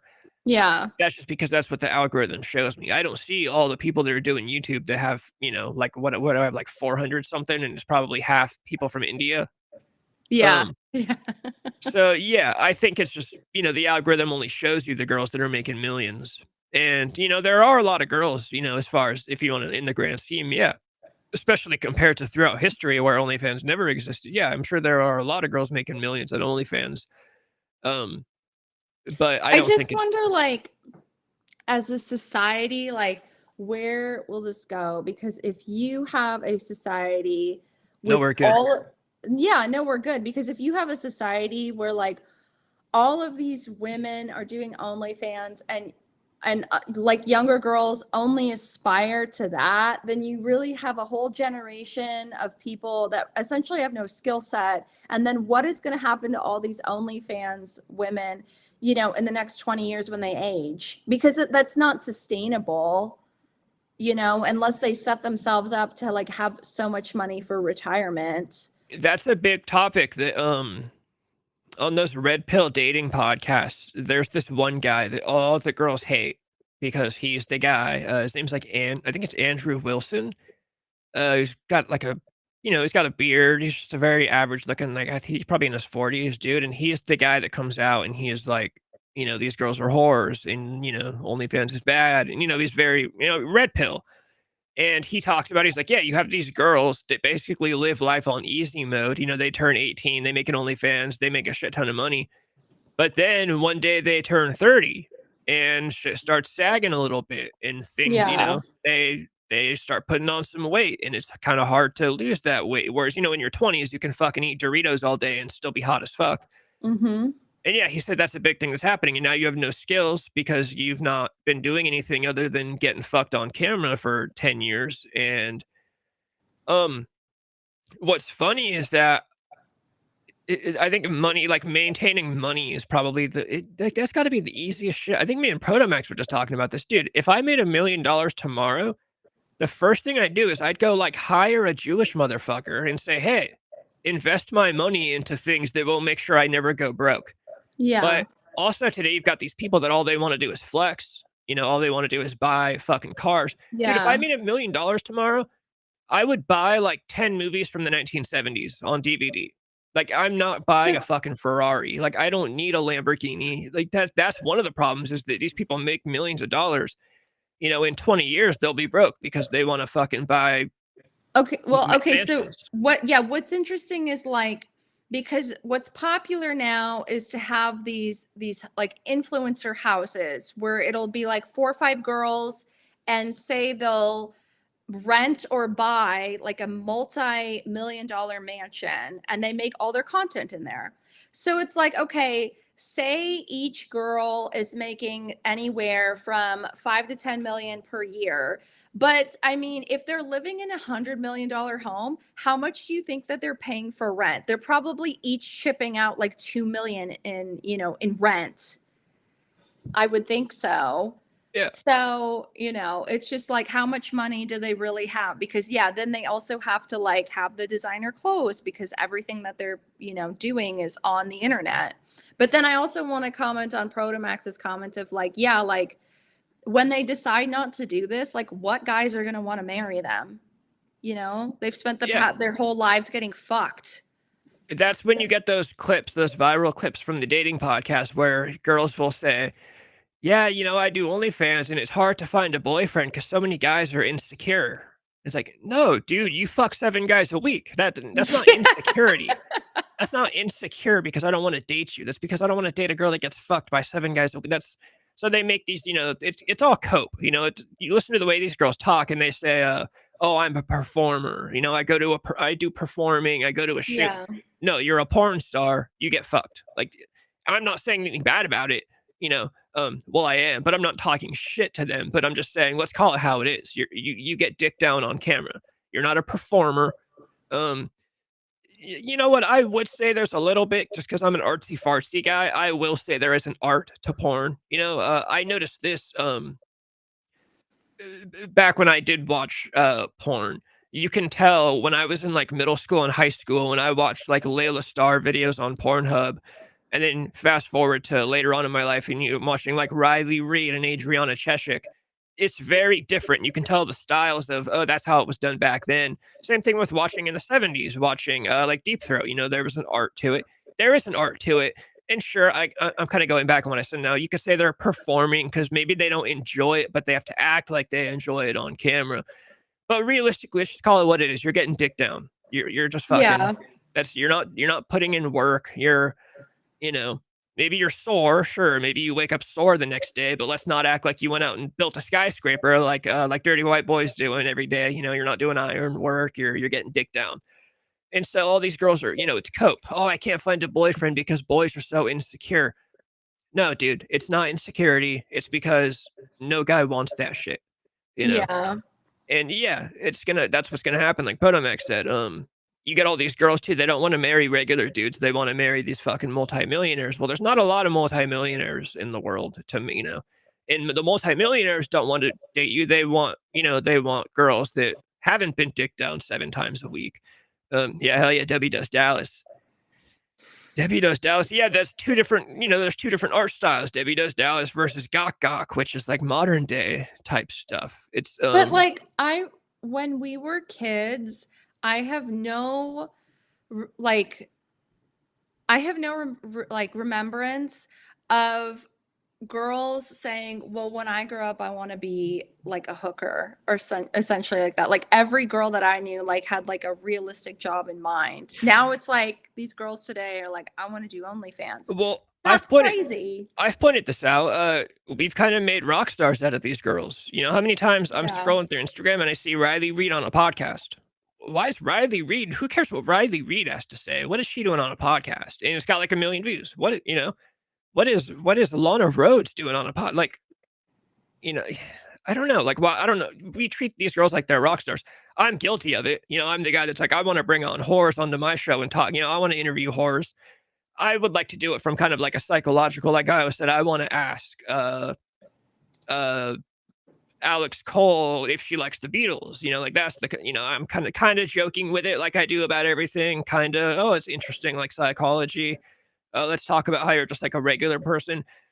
Um, my main thing that I always think is funny is that at the end of the day, as much as these girls are contributing to a lot of the problems with society, they are normal people. Like, I think it's funny. I think there are legitimately guys out there that think if they were grocery shopping, if they went to Walmart and they ran into Riley Reid, that Riley Reid would just fall to her knees and immediately suck their dick in the aisle right there in Walmart. And it's like, no, she is like a person who goes out in like grocery shops and probably likes fried chicken or something. But at the same time, it's I guess you can't blame dudes for thinking that because that's the kind of the image you put out. You watch those clips on these podcasts, and these girls are talking about. There's one podcast that basically is all about having porn stars on, and they had Riley Reid on, and Riley Reid was telling some story about. She's like, yeah, there was one day I didn't eat anything, so I was real hungry and my stomach was hurting, and I did like 7 shoots in one day, so I swallowed like 7 different guys' loads, and I got sick and threw up, and I'm like, bro, this is gross. Like, why are you on a Yeah. podcast? Yeah. Like, I just, not again, I have no room to talk. I'm trying to do a fucking YouTube channel. It's not like I have shit to say, but yeah, Google's Yeah, I mean, Riley Reid seems. all these girls are doing OnlyFans, and then everybody has a fucking podcast. Yeah, everyone has a podcast. Everyone has an OnlyFans. It's I can see it both ways. Like me and Trey were talking about it. It's almost stupid to not like as far as like starting a YouTube channel. Like we were saying, it's almost dumb to not because it's like everyone's doing it. You might as well throw your fucking fishing hook out into the ocean, and if you get a bite, fuck it. Hey, I'll take a. I want to quit my job. I would like to do this for a living, so you might as well try it. But at the same time, yeah, some people just shouldn't. I guess some people shouldn't, or some people should do something different. Like maybe you want to be an internet celebrity, but you probably shouldn't do OnlyFans. Maybe you could just like talk about other stuff. Why don't you just try making a YouTube channel? Yeah. 100%. She's done a scene sucking a dude's dick in a grocery store. Dude, I saw a clip of. I saw a clip. I don't know how long ago it was, but Adriana Cheshik, she did a scene where she was in the bed of a truck on the freeway, and she like got naked and was doing stuff to herself. And there's like cars driving by. And I'm like, that's what I imagine Los Angeles is like. You're driving on the freeway and there's just a girl finger banging herself in the bed of a truck. I also imagine in LA, when you go grocery shopping, down every aisle, there's just an influencer with a tripod and they're doing a dance in front of their phone, and you're trying to get the ice cream. You're trying to get ice cream and they're just like fucking in front of their phone. I will say not so much at the grocery store, but at the gym. They do that at the gym. And other places, because Nick goes to the gym and he says the amount of times where like he will go, because he goes early in the morning before work at like 5 a.m. He'll go there and he's just trying to get some lifts in, but there will be some influencer with a tripod, like not even working out, doing like a fake workout. And he's trying to like use that machine, but they're like just doing a whole skit at 5 a.m. And so they do the skit and then they leave. Like that's it. They don't even really work out. Fizz, I totally agree. The thing is, the catch on my end is that this isn't a podcast. This is a talk show. So I'm not interesting. So I started a talk show because I'm honest about my lack of interesting characteristics. This girl that I showed you, she has a podcast and it's on her Instagram. So I was looking at one of the videos last night and she was saying like how she hooks up with multiple men, that she hooked up with this guy and she went into his home and it smelled like, I don't know, like it smelled like cat pee everywhere. And she was like, "Oh, do you have cats?" And he said no. But she still decided to like have sex with him, even though the place smelled atrocious. So she said that like they had sex and like she let him come inside of her. I think it was the first time they met or something. And then he proceeds to like put his hand up her, grab his cum, and like smear it all over his face. Like his face? Yeah, his face, like some kind of weird kink. And your face right now is like, what the fuck? That's just gay. That's gay. Yeah, and I'm just like, why are you hooking up with men like that? Like, why is that for the money? Like, what? That's terrible. That is just atrocious. Well, that guy's gay. Like that's. Now, honestly, that bums me out because I'm not gay and I'm not pulling girls that are that attractive. But it turns out there's gay guys that are banging out girls that look like that, and I can't even pull a girl. I've been down bad for 5 years, and there's gay dudes out here getting more action than I am. It's appalling. It's appalling. I'm curious to know why his house smelled like, piss like everywhere. Dude, it's probably like him doing some weird gay shit, probably pissing on his own face. It's also like a huge red flag to like smell that and be like, I'm still gonna go ahead with this. Like what's in it for her? Because I'd be like, I gotta go. she's clearly a certain type of girl. So yeah, I've never heard of that. Just rubbing your own shit all over your face. That's oh my god, what a fagot. That's gotta be some kind of weird kink. I don't know. It's just gay. That's a gay thing. Like that guy's just gay. Like I'd be asking. I think he was just like, oh, I can feel you all over me. Like. That's the weirdest shit. I've never even heard of gay dudes doing that. No, so he said he didn't have any animals, so that was the mystery of like why did the place smell so bad, but he had no animals. And then she proceeded to still bang him. I just, This wasn't for OnlyFans. This was just her personal quest. yeah, Okay. that's what it said in the video. I can send you the video. It was like, it was so weird and disgusting. I was just like, why are these women doing this to themselves? Because if I walked into a guy's apartment and it fucking smelled, I would be like, I gotta go. You know, I'm not gonna like linger around and try to like have a moment with him while it smells like shit in the air. Like, that's disgusting. Yeah. Yeah, that's You know? That's why I'm like, okay, so like what would like did you want him that bad? Like was he really hot, you know? Or like were you getting something out of this? I don't know. yeah, girls are weird. I had a short-lived thing with a girl that I've talked about on here before. The girl that at the time was like 22 and she was always arguing with her mom and I thought she was really annoying. Yeah. And our thing was very shallow and lasted like 2 or 3 months. She has an OnlyFans and she was always really lazy about it. She just, Yeah. she was honestly just kind of a very stupid person. But it was literally just her putting up like pictures. Like she just put up pictures of her like nude or whatever. And I'm not really going anywhere with that. She was just stupid, and she had an OnlyFans, and that she barely used, and probably didn't make shit on it. It was probably just more so like a hobby. Like she just kind of was one of those people. That's another thing. Some girls are really just like enjoy showing off. I think some Yeah. girls are just kind of like exhibitionist type. Um, they just enjoy the attention of comments. I think there's a crazy psychology when it comes to those girls. When I used to follow Callie Roses on Twitter, Mm-hmm. she would, post a picture of, her in her underwear or something. And all the comments that these girls get from like 40 to 50-year-old dudes that are just like, let me see your pussy. And like, just like in comment sections, like it's Yeah. a profile picture of a dude with his wife and kids. And he's commenting like, oh, baby, come to my house. I'll fuck you real good. Like, dude. And these girls just have to go. And I remember looking at Callie Rose's Twitter and she'd just be replying, be like, oh, thanks. You're so sweet. Oh, that's so sweet. Oh, thank you so much. Like, bro, there's no way these girls like that shit. Like, there is a little bit of kind of like I don't want to say like a thick skin. I remember when Calamity Jane got her job as a stripper. She was always a pushover. That's part of how I was kind of able to get my hooks in and do all the crazy shit that I did.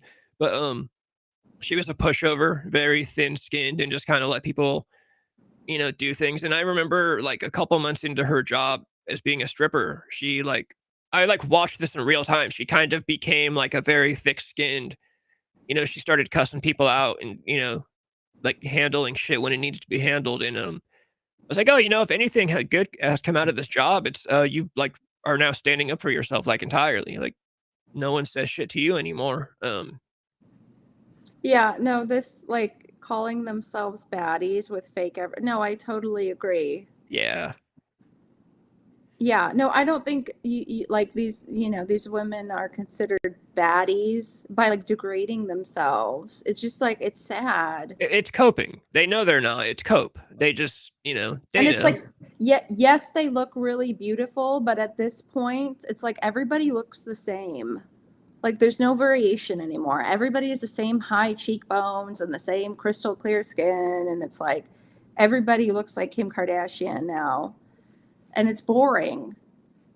Yeah. It's just, They've all got small tits and big fake asses. That's kind of like the yeah. look now. Yeah, no, they know they're not baddies, whatever the fuck baddies even mean. But yeah, they it's cope. It's the same thing as when they call themselves performers and oh, I went to a Yeah. shoot. No, you went to fuck a dude with a camera in the room. Like that's, it's cope. It's just cope. They know, like they know what's going on. The real Yeah, women look the they same the night say you meet the that. They next always morning. say they're like a dancer. They say that they're a dancer. Strippers? Yeah, like yeah, no, they'll try to like skirt around them being a stripper by saying they're like a dancer, which could mean a variety of things. And it's Oh like, yeah. no, no, no, no, no. Just say it what it is. Yeah, you're a stripper. I do have a soft spot for strippers. I like strippers, but I like the strippers that don't get banged out by dudes, and they do exist. There are strippers that would just rather do that than work in McDonald's, and they're just like paying through college or something. But yeah, when they start talking about, oh, I'm a dancer, I'm a performer. Yeah, a lot of porn stars, OnlyFans girls, they'll say they're performers. I saw a clip of Riley Reid the other day on a podcast on Instagram, and she was the one that was saying, yeah, since I'm a performer, it's real hard to date because guys are insecure. She basically went off with all the stereotypes in one short clip, calling guys insecure, calling herself Yeah. a performer. Like I said, I'll give them a tiny bit of credit. The performance of it could be that they're not actually enjoying the sex with the guy and they have to act like they are. I'll give you that. There is probably some performing. You met this guy 20 seconds ago, and now you got to act like he's the best fuck of your life. And, Yeah. maybe his wiener is way too big for you and it actually hurts, but you got to perform and act like it is cool, whatever. But, you're a porn star. You're a porn star. You're getting dick down to make money. You know what I But think is so funny is, no, go ahead. I was gonna say, what I think is funny is that in most of America, prostitution is illegal. If you put a camera in the room, it becomes legal. Mhm. That's like at the core of it. I don't understand that rule at all. Like I don't understand at all how that's like just some legal loophole. Like what? What do you mean? Like because there's a camera? Family Guy makes a joke about it, I think. There's a dude and a girl banging in a hotel room, and the cops bust in and go, "Prostitution, you're under arrest." And they go, "Wait, no, there's a camera right there." And they look over and they go, "Oh, okay, carry on." Yeah. I wonder, like, all these women, these OnlyFans girls, when they get older, if they decide to get a real job, will we still be in a society where, companies will be like, well, what have you been doing? Okay, we're not going to hire you because of X, Y, and Z. Or will we be in a place where it just doesn't matter anymore, and they're just going to be like, yeah, we're going to hire you. What's going to happen? It's going to be the same thing that I always say that our generation did.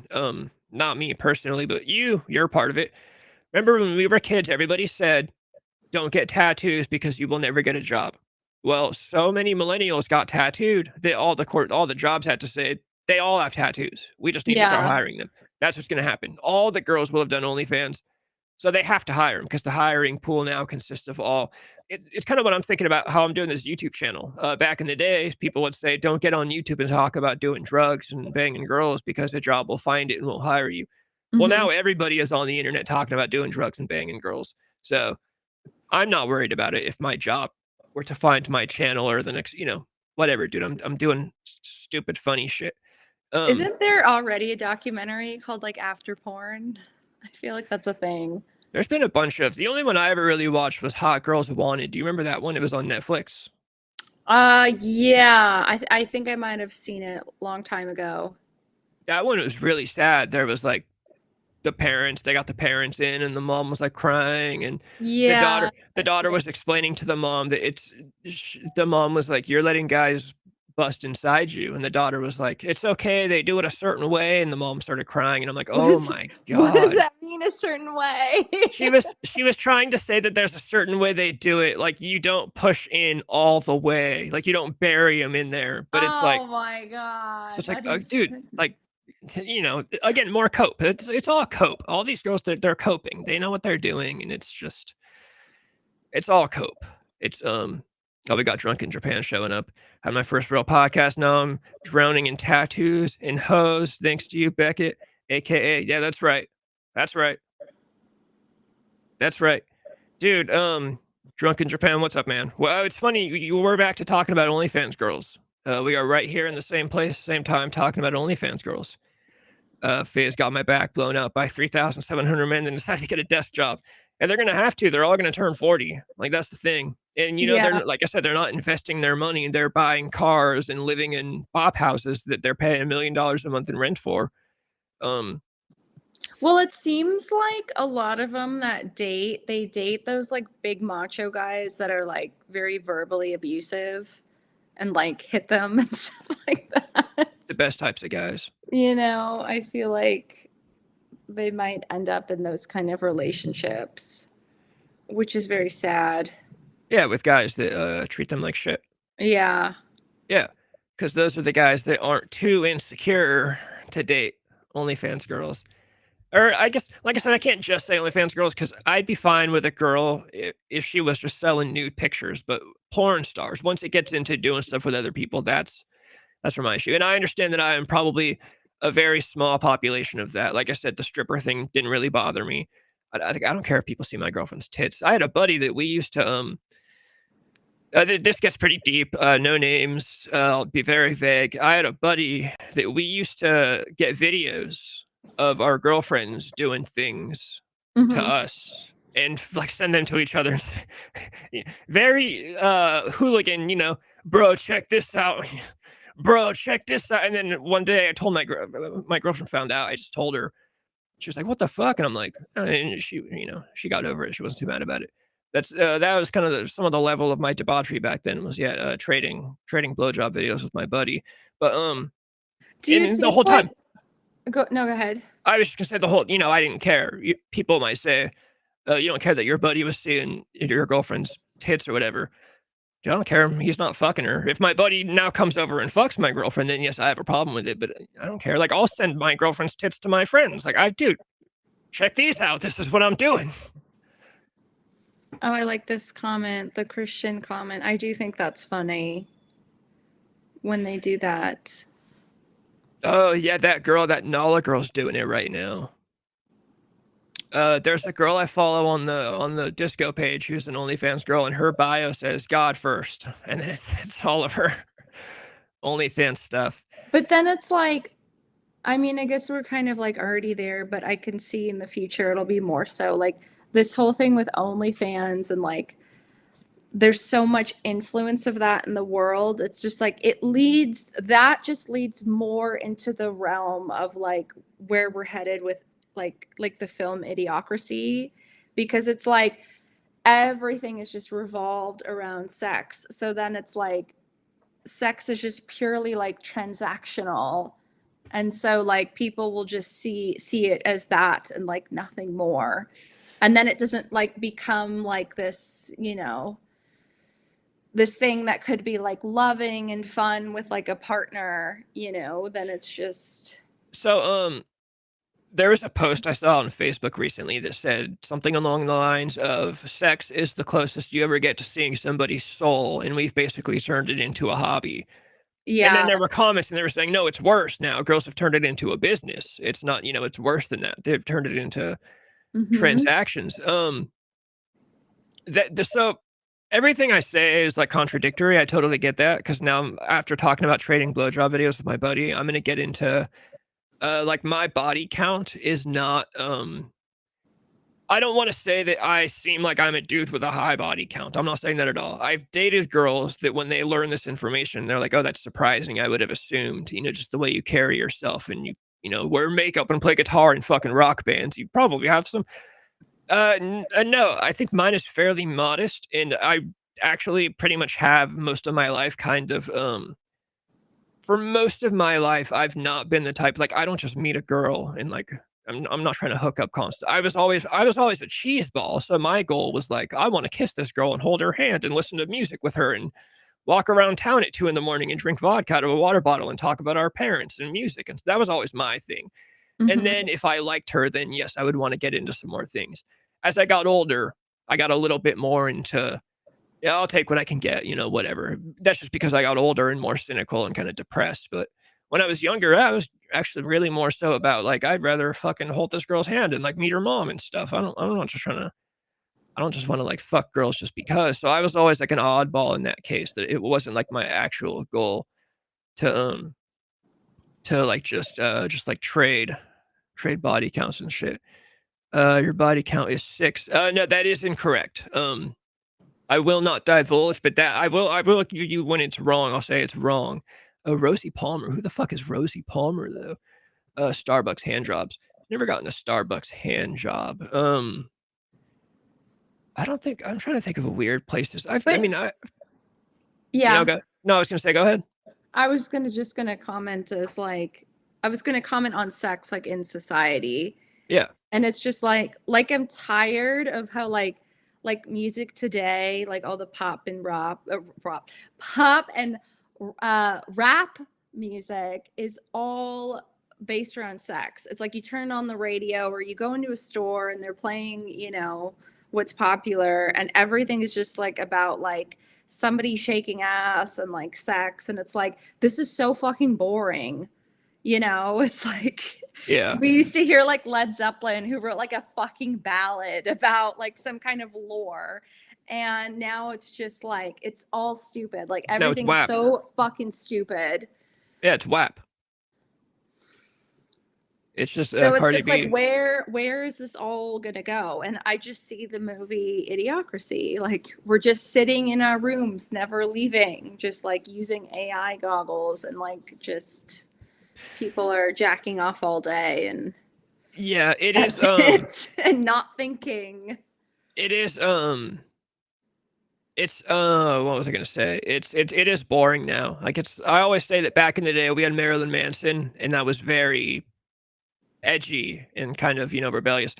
Nowadays there's a million Marilyn Mansons and it's boring and it's not, it's not interesting anyway. I feel like we've kind of gone too far. Like what are we really gonna do that's gonna push the like Yeah. push what can artists do to really like push the limit? Like Howard Stern would be boring by today's standards.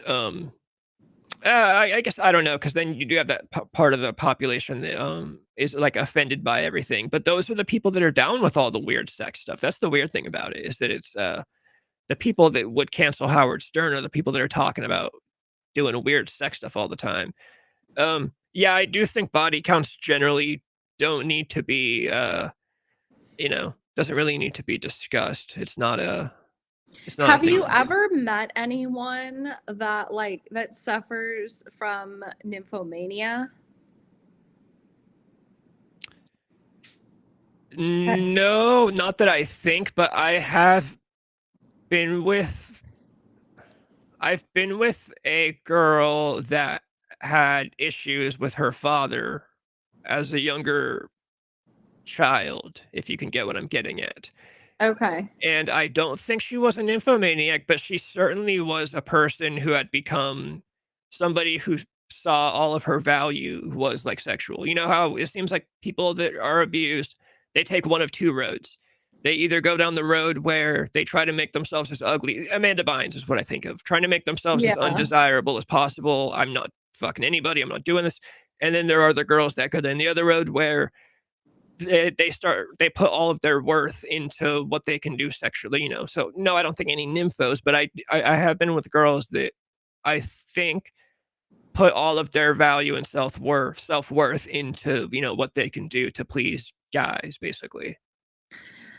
Yeah, I have a family member that has it, and it's really creepy to see it firsthand. Like the level of the obsession, it's like it really is like I don't know, like a mental health disorder, because like they're always like verbally expressing that they need to come, you know, and that Oh, they need to be having sex. Like it's crazy. I've never seen anything like it, and it's like it's quite frightening to be around, because like you can just sense this like heightened energy of like all they want to do is like jack off and like fuck, and they're uh always looking for women. It's like really. Drunk in Japan, I know exactly who you're saying, and that's hilarious. Did she always talk about needing to, like Annie's saying, was she always talking about needing to finish? Was that a thing? um Yeah, I do think a lot of it is lack of self-control. That's definitely a lot of it. And yeah, Fizz, that's basically what I was saying, was getting at, was that it's usually people who have been through some kind of abuse, and then I think it's they put all their self-worth into their, what they can do sexually. Girls that they're like, "Oh, well, this is why guys like me because I fuck good. So that's, if I Well, want this guy to like me, I need to fuck." I think it's I think it's more intense with men when it's like really heightened, because it's like yeah, like guys can have a lot of sex, but like I think a true like nymphomaniac, they have like an actual urge that they have to constantly be coming. Like that's always on their mind, and it's like and they have to verbalize it. Like that is, it's crazy. And there's someone in my circles that like is like that, and it's really like hard to watch. That is weird to think about it being a dude, because Yeah, no, I've like never met a it's guy. really crazy. You know, obviously, It's I met plenty of guys that are just, like how guys are when they're, younger, just trying to get fucked as often as they can. But I've never met a guy that's like, no, you know, he's like really like that. It's like, and so it's just kind of like I can't really be around him too much because yeah, there's like this almost this like narcissistic side where it's like all about him and like who can he have sex with and like will this girl have sex with him or this one, and it's just like I don't want to always be talking about sex and what women will fuck you. Like that is really weird. And it's like, stop expressing your need to want to come. Like that's weird, dude. Like what the fuck? yeah, hey, hold up. I'm just going to go jerk off real quick. I'll be right back. No, like that's the vibe. It's like, dude, get some help. Have you ever seen that video? You know those videos where people will go like, day one of doing this thing, and it's like a video of them in the mirror, and it'll say day Yeah, two yeah, of doing. yeah. Have you seen the one? There's the guy's all day one without beating my meat, No, and then I he haven't goes, seen that so one. so he goes, this is day one without beating my meat, and he goes, this is day two without beating my meat. Then he goes, this is day one without beating my meat, and then he goes, this is day one without beating my meat, and then he goes, this is the same day, just 4 hours later without beating my meat. It's hilarious. Oh my gosh. Well, from what I've heard from other people who associate with this person that I know, is that because they're our age, is that because he physically feels an urge to like need to release so often, he suffers from ED, at like Oh, 29 years old because he's constantly just needing to, he anywhere, like he prob literally anywhere. he probably also can't, guys get that problem when they do it themselves too much, and then, they get with a girl, they can't That's the just like like, they can't do so it. gross. The girl can't do it, you know what I'm saying? They have to do it Yeah. themselves. Um, that is the thing, and then there are guys, you hear stories about guys, they watch so much porn, and then they can't finish with their girlfriend unless they're watching porn, like, they've put porn on the TV while they're fucking their girlfriend, and imagine how that makes that's gotta make the girl feel terrible, like, that's the thing, you gotta think Well, about a girl. it's funny because I've actually known several girls that have dated guys where, and it's always older guys where like the girls will be falling asleep and then they'll wake up and then see like their guy next to them watching porn on their phone, like jacking off aggressively, like while they're sleeping. Like that's so creepy. Yeah.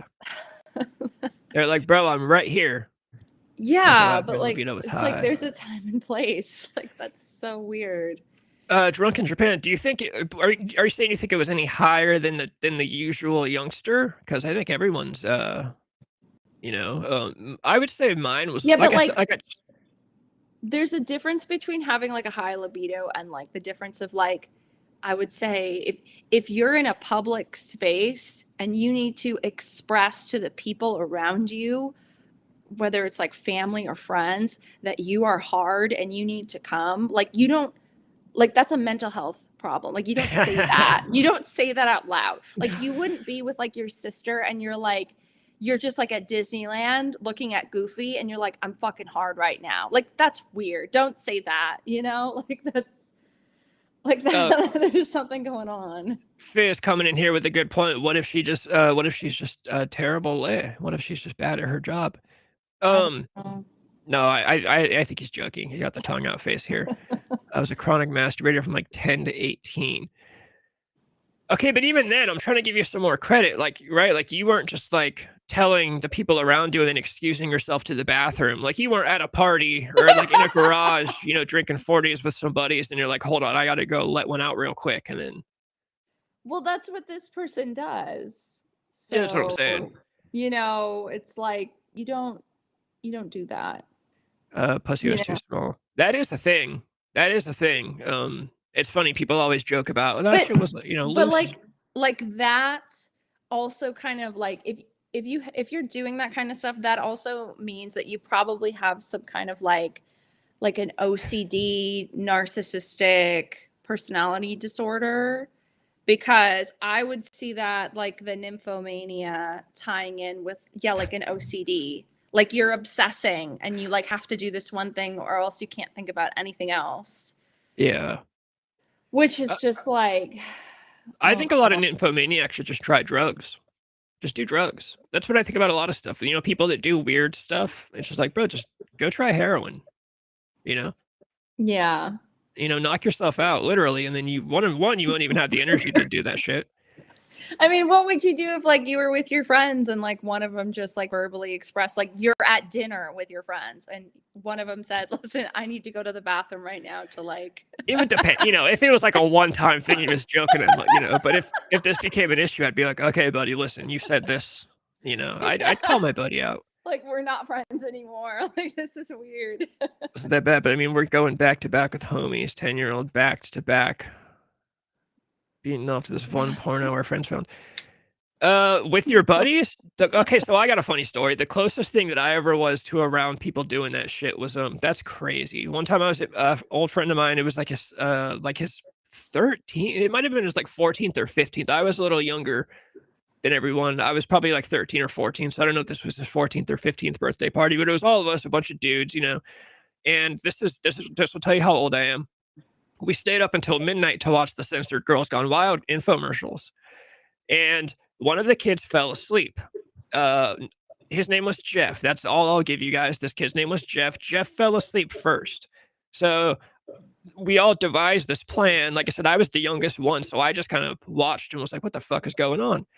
One of the kids jacked his shit in his sleeping bag all over a napkin. And then they took the napkin and they put it on Jeff's face and kind of tickled his face. And Jeff, when you're sleeping, he took his hand and rubbed his face, and the napkin with the shit was all over his face. And from what we can tell, it must have just dried up and he never noticed because he woke up in the morning and didn't say a word, and we all just kind of That's went about our days. disgusting. Oh my God. That's gnarly. So that's the closest I've ever been to like doing that type of stuff. I have also Like I'm pretty sure, I don't know who told me this story. If it was you, maybe it was Nick. I heard this story and I don't know if he heard it on a podcast or if he actually knew somebody. I have to ask him.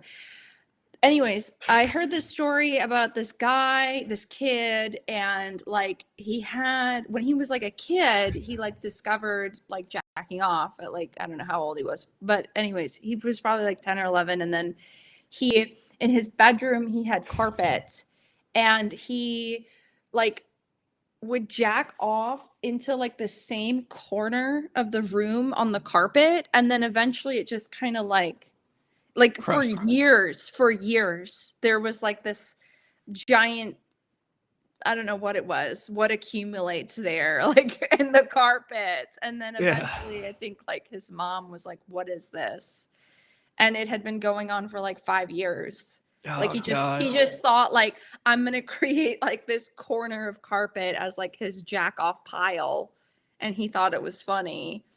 That's a weird idea. The closest thing, and this isn't even close at all, when I was young, I used to, my bed in my bedroom, it was pushed up against the wall, and at night I used to pick my nose, and I'd kind of behind my bed, I'd smear my boogers all over the wall. You had a booger wall? I had a booger wall. And when we moved out of the house, my mom, she pulled my bed out because we're moving, and she's like, dude, what the fuck? Like, it was just like the bed's length of wall just covered in my nose shit for disgusting. And then once I got older, I heard the people had booger walls, dude. I had a booger walls, piss drawer, some of jizz corners.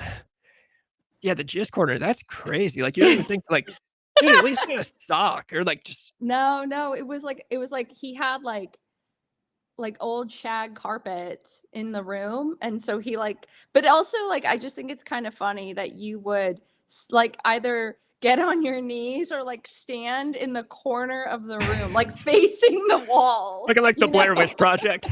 Yeah. Like you're facing the wall so no one can see you. And then you're like trying to aim like right into the corner of the room. And he was doing this for years. That carpet must have been hard. Yeah, like that's disgusting. God, that's a weird that's a weird thing. It's like, why would you think to do that shit on the carpet? I used to just not on the carpet on the side of my bed. That's just At least that's, like, off the side of your bed. Like, at least you weren't standing up and going but over to the corner. it is really like some Blair Witch stuff. Like you walk into like a dark room and there's a guy in the corner like facing the other way, like whacking off. Oh my god, Like that yes. would be so creepy. Some dudes just, like, have their routines, and they get into weird. That's his routine is like he has to face away from people, has to stare at the corner. Yeah, but That's it's weird because, like, crazy. bro, you're in your own room, just close the door and do that shit in, like, a normal spot. Yeah, I don't know. I don't know. Yeah, some guys. But yeah, anyways, yeah, no, I know somebody that suffers from this like real like intense nymphomania and it's like quite scary to be around because it's like I don't want to always be talking about sex all the time. Like that's all they can talk about. It's like this major OCD. I've never heard of the My Little Pony nut jar. One quick 4chan That's not story. The craziest shit I ever done on 4chan was I had it my ex-girlfriend. I took her. I found a picture. I just found some random picture of like a naked woman on the internet, and I posted it on the in the B section. That was the random section, right? It was B on 4chan, and I posted the picture with a caption of my ex-girlfriend's phone number and said, "Hit me up." And within minutes, this ex-girlfriend called me, and she's like, "Why are there people calling my phone saying weird shit?" And I was like, "I don't know. What are you talking about?" She's like, "Bro, I know that this has you written all over it." And she was pissed. I think she had to block a lot of numbers. It stopped after a while, but I also wrote her phone number on the stall in the Denny's bathroom and said like free blowjobs or something. I'm telling you guys, I was a bad person. I was a bad fucking person. If we dated and we broke up, I was writing your number on a Denny's bathroom stall with a fucking dude, and that's like low compared to some of the things I'm always talking about, dude. I've done some cancelable shit that I cannot tell friends and family. You need a personal Joe Rogan. Jamie, pull that one up. That's my goal. I would love to have a nerd working for me that I could just be like, "Hey, pull that one up," and it's a fucking My Little Pony nut jar, or like, what is That's the condition when dudes bust in the corner of their room for years? Pull that one I up. don't know what yeah, what is that condition? What would you call that? That's just dudes being dudes. Dudes have That's weird just habits. like but for like years and years, then you've like developed this like habit. Yeah, creatures of habit. So then it's like, okay, he needs to go jack off. Well, I have to go to my corner. I need my corner. Like that. Yeah, every guy builds a routine. Every guy definitely builds a routine around when they start doing that shit. They have a routine. In the corner of the bedroom is a weird routine. I will say that. Yeah, that's fucking weird. But everyone had a routine. Like some guys get the sock. I never did the sock. I wasn't a fan of that. But yeah, everyone has a routine. Just some people are weird. The corner on the carpet is also crazy when you live at your mom's house too. Yeah, well, that's where he was living was, with his parents because he was a kid. Dude, I want to look up the My Little Pony nut jar, but I'm very afraid to. I'll look it up on my phone. I'm not worried about face like you. I hate the term "flick your bean." I honestly, I'm not a fan of that term. That's Yeah, you turn on One the Direction, the light some writers candles. don't use that in the books, so that one's not good. Yeah, that's a girls. I'm sure girls are weird with their routine too. I think uh girls are probably more. Girls like read a book or something. Yeah, they probably read a book, and it's like an event. Isn't there a comedian It's that did a like bit an about that? event. I feel like there's been a comedian that did an event about that. He's like, to girls, it's like an event. It's like they plan it out and it's got to be perfect. And Yeah, guys, it's I just don't like know. guys, it just kind of comes into their mind 1 second. They're like, yeah, I'm doing this. I'll put a My Little Pony nut jar, filled up the jar, and then for Ooh, months he accidentally forgot it on a space heater and it baked the toy in his. Jesus Christ. Why'd you put that shit on a heater? that's disgusting. Probably smelled terrible. That's the thing too. That stuff smells bad. Girls are champions, I gotta say, because that stuff smells even without the heater, just straight out, fresh out. I'm not a fan of the smell. I had a buddy that said his girlfriend made him taste. Like she was like, if we're gonna keep doing this, you got to take a taste of your own shit, and he did. He said she took a little bit on her finger and he got a little tip of the tongue, and he like bro, that shit's salty, dude. That shit's not good. I was like, oh god. I guess that's not as bad as the guy grabbing it out of the girl and rubbing it on his face, but Yeah, that's fucking disgusting. can we send pictures to the chat? I don't think it'll let you send pictures in the chat. I was gonna say you can try. I hope you don't send a picture of a nut jar that's been sitting on a heater for years. Yeah, that's foul. Take me to a nice dinner and then treat me like a whore. Yeah, girls like it both, which is fine. Girls like to be loved, and then girls also like to be. I don't know. I think some girls would be mad if I said that girls want to be treated like whores, but I think there are some girls that are down with that. Well, yeah, I forgot about the movie Indecent Proposal, actually. Now that you mention it, I am one of those people that forgot about it. Dude, I keep dropping my guitar pick. I don't even play guitar, but I fidget with a guitar pick when I'm on stream. I wonder where the more went. The more usually like some more intelligent conversations. I'd imagine he wasn't feeling the jack. was, Yeah. Yeah, he wasn't feeling the OnlyFans and the. He said, "Not for me." Or he's still here and he just hasn't said anything because he's like, what the fuck are these people talking about? That too. Well, I think I do have to go because it's been about 2 hours. Yeah, it's almost 8. I figured you were to go. I might hang around for a few minutes. I might see what's going on. You can bring on Drunken Japan and then talk about more jacking off stories. Oh, jeez. And then he can share his photos of the. Yeah, bar. that'd be a way you could get the nut jar picture on here. Yeah. All right. I'm gonna go. All right. I'll see you later. All right. Thanks for coming by. Drunken Japan doesn't. Trey's been claiming he's a juggalo lately. We could just interview Trey. He's down. Has he not told you that he's down with the juggalos as of recently? Fizz knows several juggalos. We should interview it. We should get one to come on in the face paint and cover the Dark Carnival. Yeah, actually, we should. We should interview with a juggalo. That'd probably do good numbers. Fizz, you know several juggalos. Like real deal. Like, do they go to the the video event every year? There's a YouTuber Brandon Buckingham. Trey ain't a fucking juggalo. Dude, we got to get Trey to paint his face up and bring him on. There's a YouTuber Brandon Buckingham. He went to the gathering.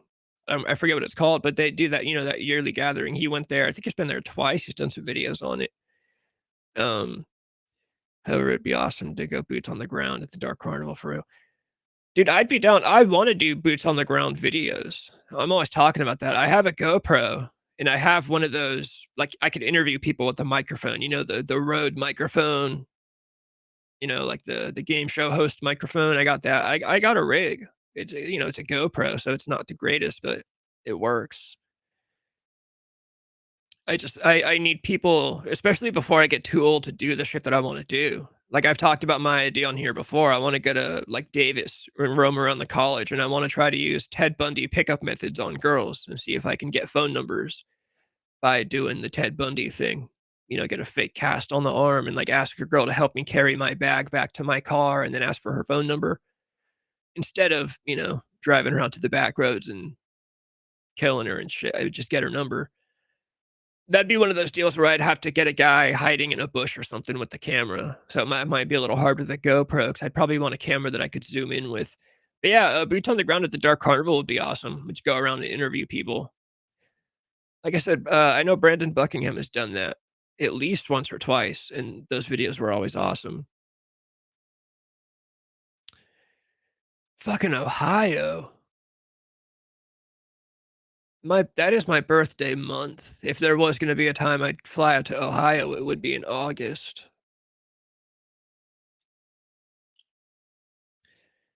If there's a way that it becomes realistic, then yeah, I'd be down.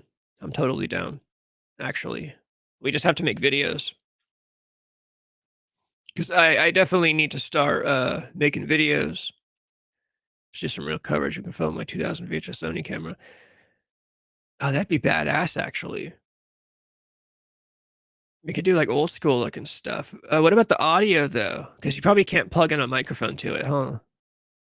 That's one of the only reasons I got the GoPro is because you can plug a mic into it and then, like a wireless mic, and then, like, someone can be cameraman, and then I'm over here with the microphone or whatever talking to people. But the 2000 Sony, that'd just be cool for the visual. Dude, that'd be like some shit we gotta, like, make music videos or just make, like, artsy-fartsy videos of, treated as real documentation. Yeah, that'd be tight, actually. That'd be some shit, oh, you can plug in a mic. Like, it's got the 3.5 millimeter input. Oh, dude, that'd actually be awesome.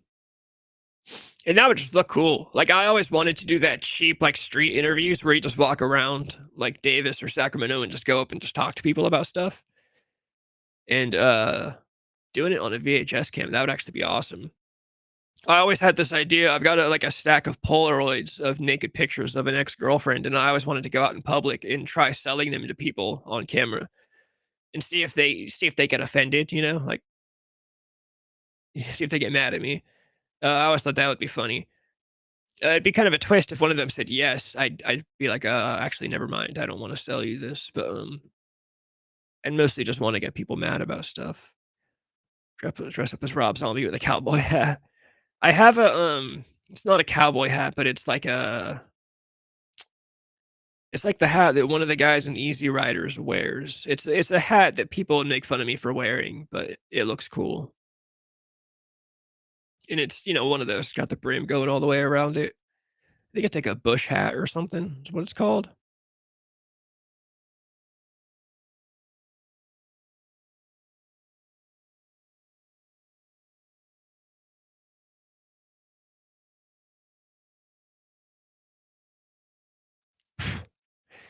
Dude, I need to get someone cool on here, you know? I've got a guy coming on next week who's from, like, England, and he runs, like, a small record label. And then next month, I might have a guy on who's this musician from Pennsylvania. He's just been, like, a loyal dude in chat for pretty much ever since I started, so I'm gonna bring him on. But I need to get lucky and, like, bring someone on that could actually, like, someone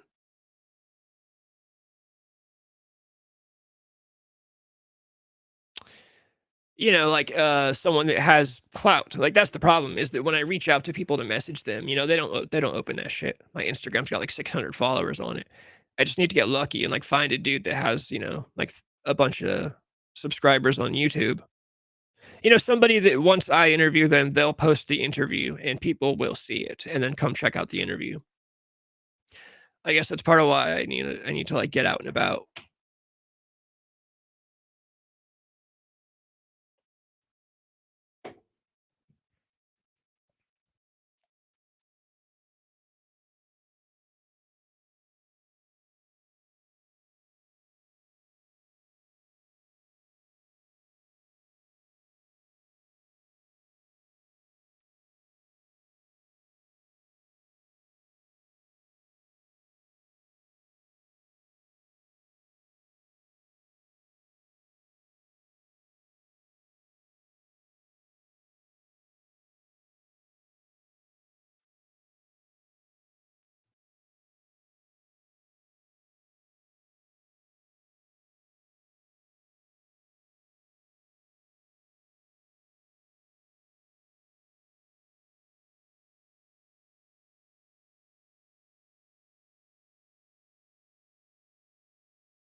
Alright, who's left? Who's left? Am I getting off of here, or is there someone? I think it's probably time to go. Once I start sitting on my phone, it's usually time to go. And it's 8 anyways. Probably should've just got off when Annie left. Um, Yeah, I guess before I go, what do I got next week? Yeah, next week on the 18th, I'm streaming twice. That's gonna be a doozy. I'm streaming once at 2 p.m. I'm gonna talk to that guy from the record label in England. It's gotta be at 2 p.m. because of time zone differences. And then I'll still do the stream at 6 p.m. So next week on Tuesday, 2 p.m. and 6 p.m. And then Wednesday, Thursday, I'm sure Wednesday, Trey will be back on. I wanna get Drunk in Japan back on as soon as I can because that was a good time. That was always a good time. I would do, be cool to have them both on, but I feel like, 3 people sometimes can get a little 3 people can get a little challenging at times. I'm sure we can manage it too, though, but either way, Wednesday, we'll be back on, and then Thursday, I'll probably be back on with Annie. I know Thursday the 27th, Annie and I are doing the first episode of the Blackout Show. That's in 2 weeks. That'll be cool. I got more stories today. 2 more people sent in stories. The guy that said he was gonna send in a video of him telling the story, he has not sent that in. I'm kinda pissed about that because I really wanted him to send in a video of him telling the story that I could just then play on the channel. That would have been cool. But I would imagine Thursday, I'll only need 1 story because I'm gonna tell my story, and then Annie's gonna tell a story, and then I'll tell a story that somebody submitted. Unless, who knows? It's gonna be kinda like a trial episode, I guess, because I wanna see how long it takes us to get through 1 story is the main thing. Because I kept thinking like, "Oh, maybe like 3 stories an episode." But some of the stories are short. That's actually kind of annoying too. Some people have sent in stories, and it's literally like, "Oh, I drank a handle of Jim Beam, and then I fell asleep and woke up." And I'm like, "Okay, cool, but what the fuck am I gonna do with that?" Like, some people aren't getting that you need to send in like I need some paragraphs. I need some details and shit. Like right here's a pretty much a 1 paragraph story. It's not bad. It's a fine story. So I'll probably get in, I'll get in like 1 or 2 long stories and then I don't know, 1 or 2 short stories. Yeah, I don't know. We'll see how it goes. But that's on the 27th. That's gonna be cool. That's gonna be the first actual themed show that I have on the channel. And I think the one that has the most potential to have the most legs, like that one could go well. That one could catch on. That could be the one. Just because everybody likes a good story about someone that's partied a little bit too hard. Yeah, that's really it. That's really it. There are some plans for the next 2 weeks, so that'll be fun. I guess I really need to think about what I'm gonna ask this guy for this interview thing because I really don't know, like, what I wanna talk about the music industry. That's the main thing I wanna talk to him about. What's it like running an indie record label, you know? So I'd imagine a lot of that stuff will just come naturally because it's kinda right up my alley. But I should prepare, I guess is what I'm saying. I should at least prepare a few questions to have, like, in advance.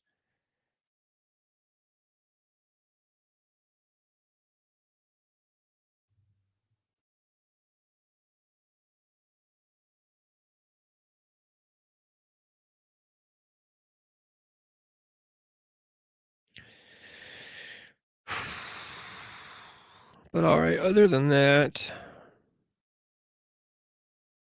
nothing much. Nothing much else. Nothing much else. I guess, I'm gonna hit the outro. Hit the outro, I'm gonna get out of here. I'm gonna go watch some weird movies like I usually do, and, I will not be on tomorrow, so next time I'll be on will be, Tuesday.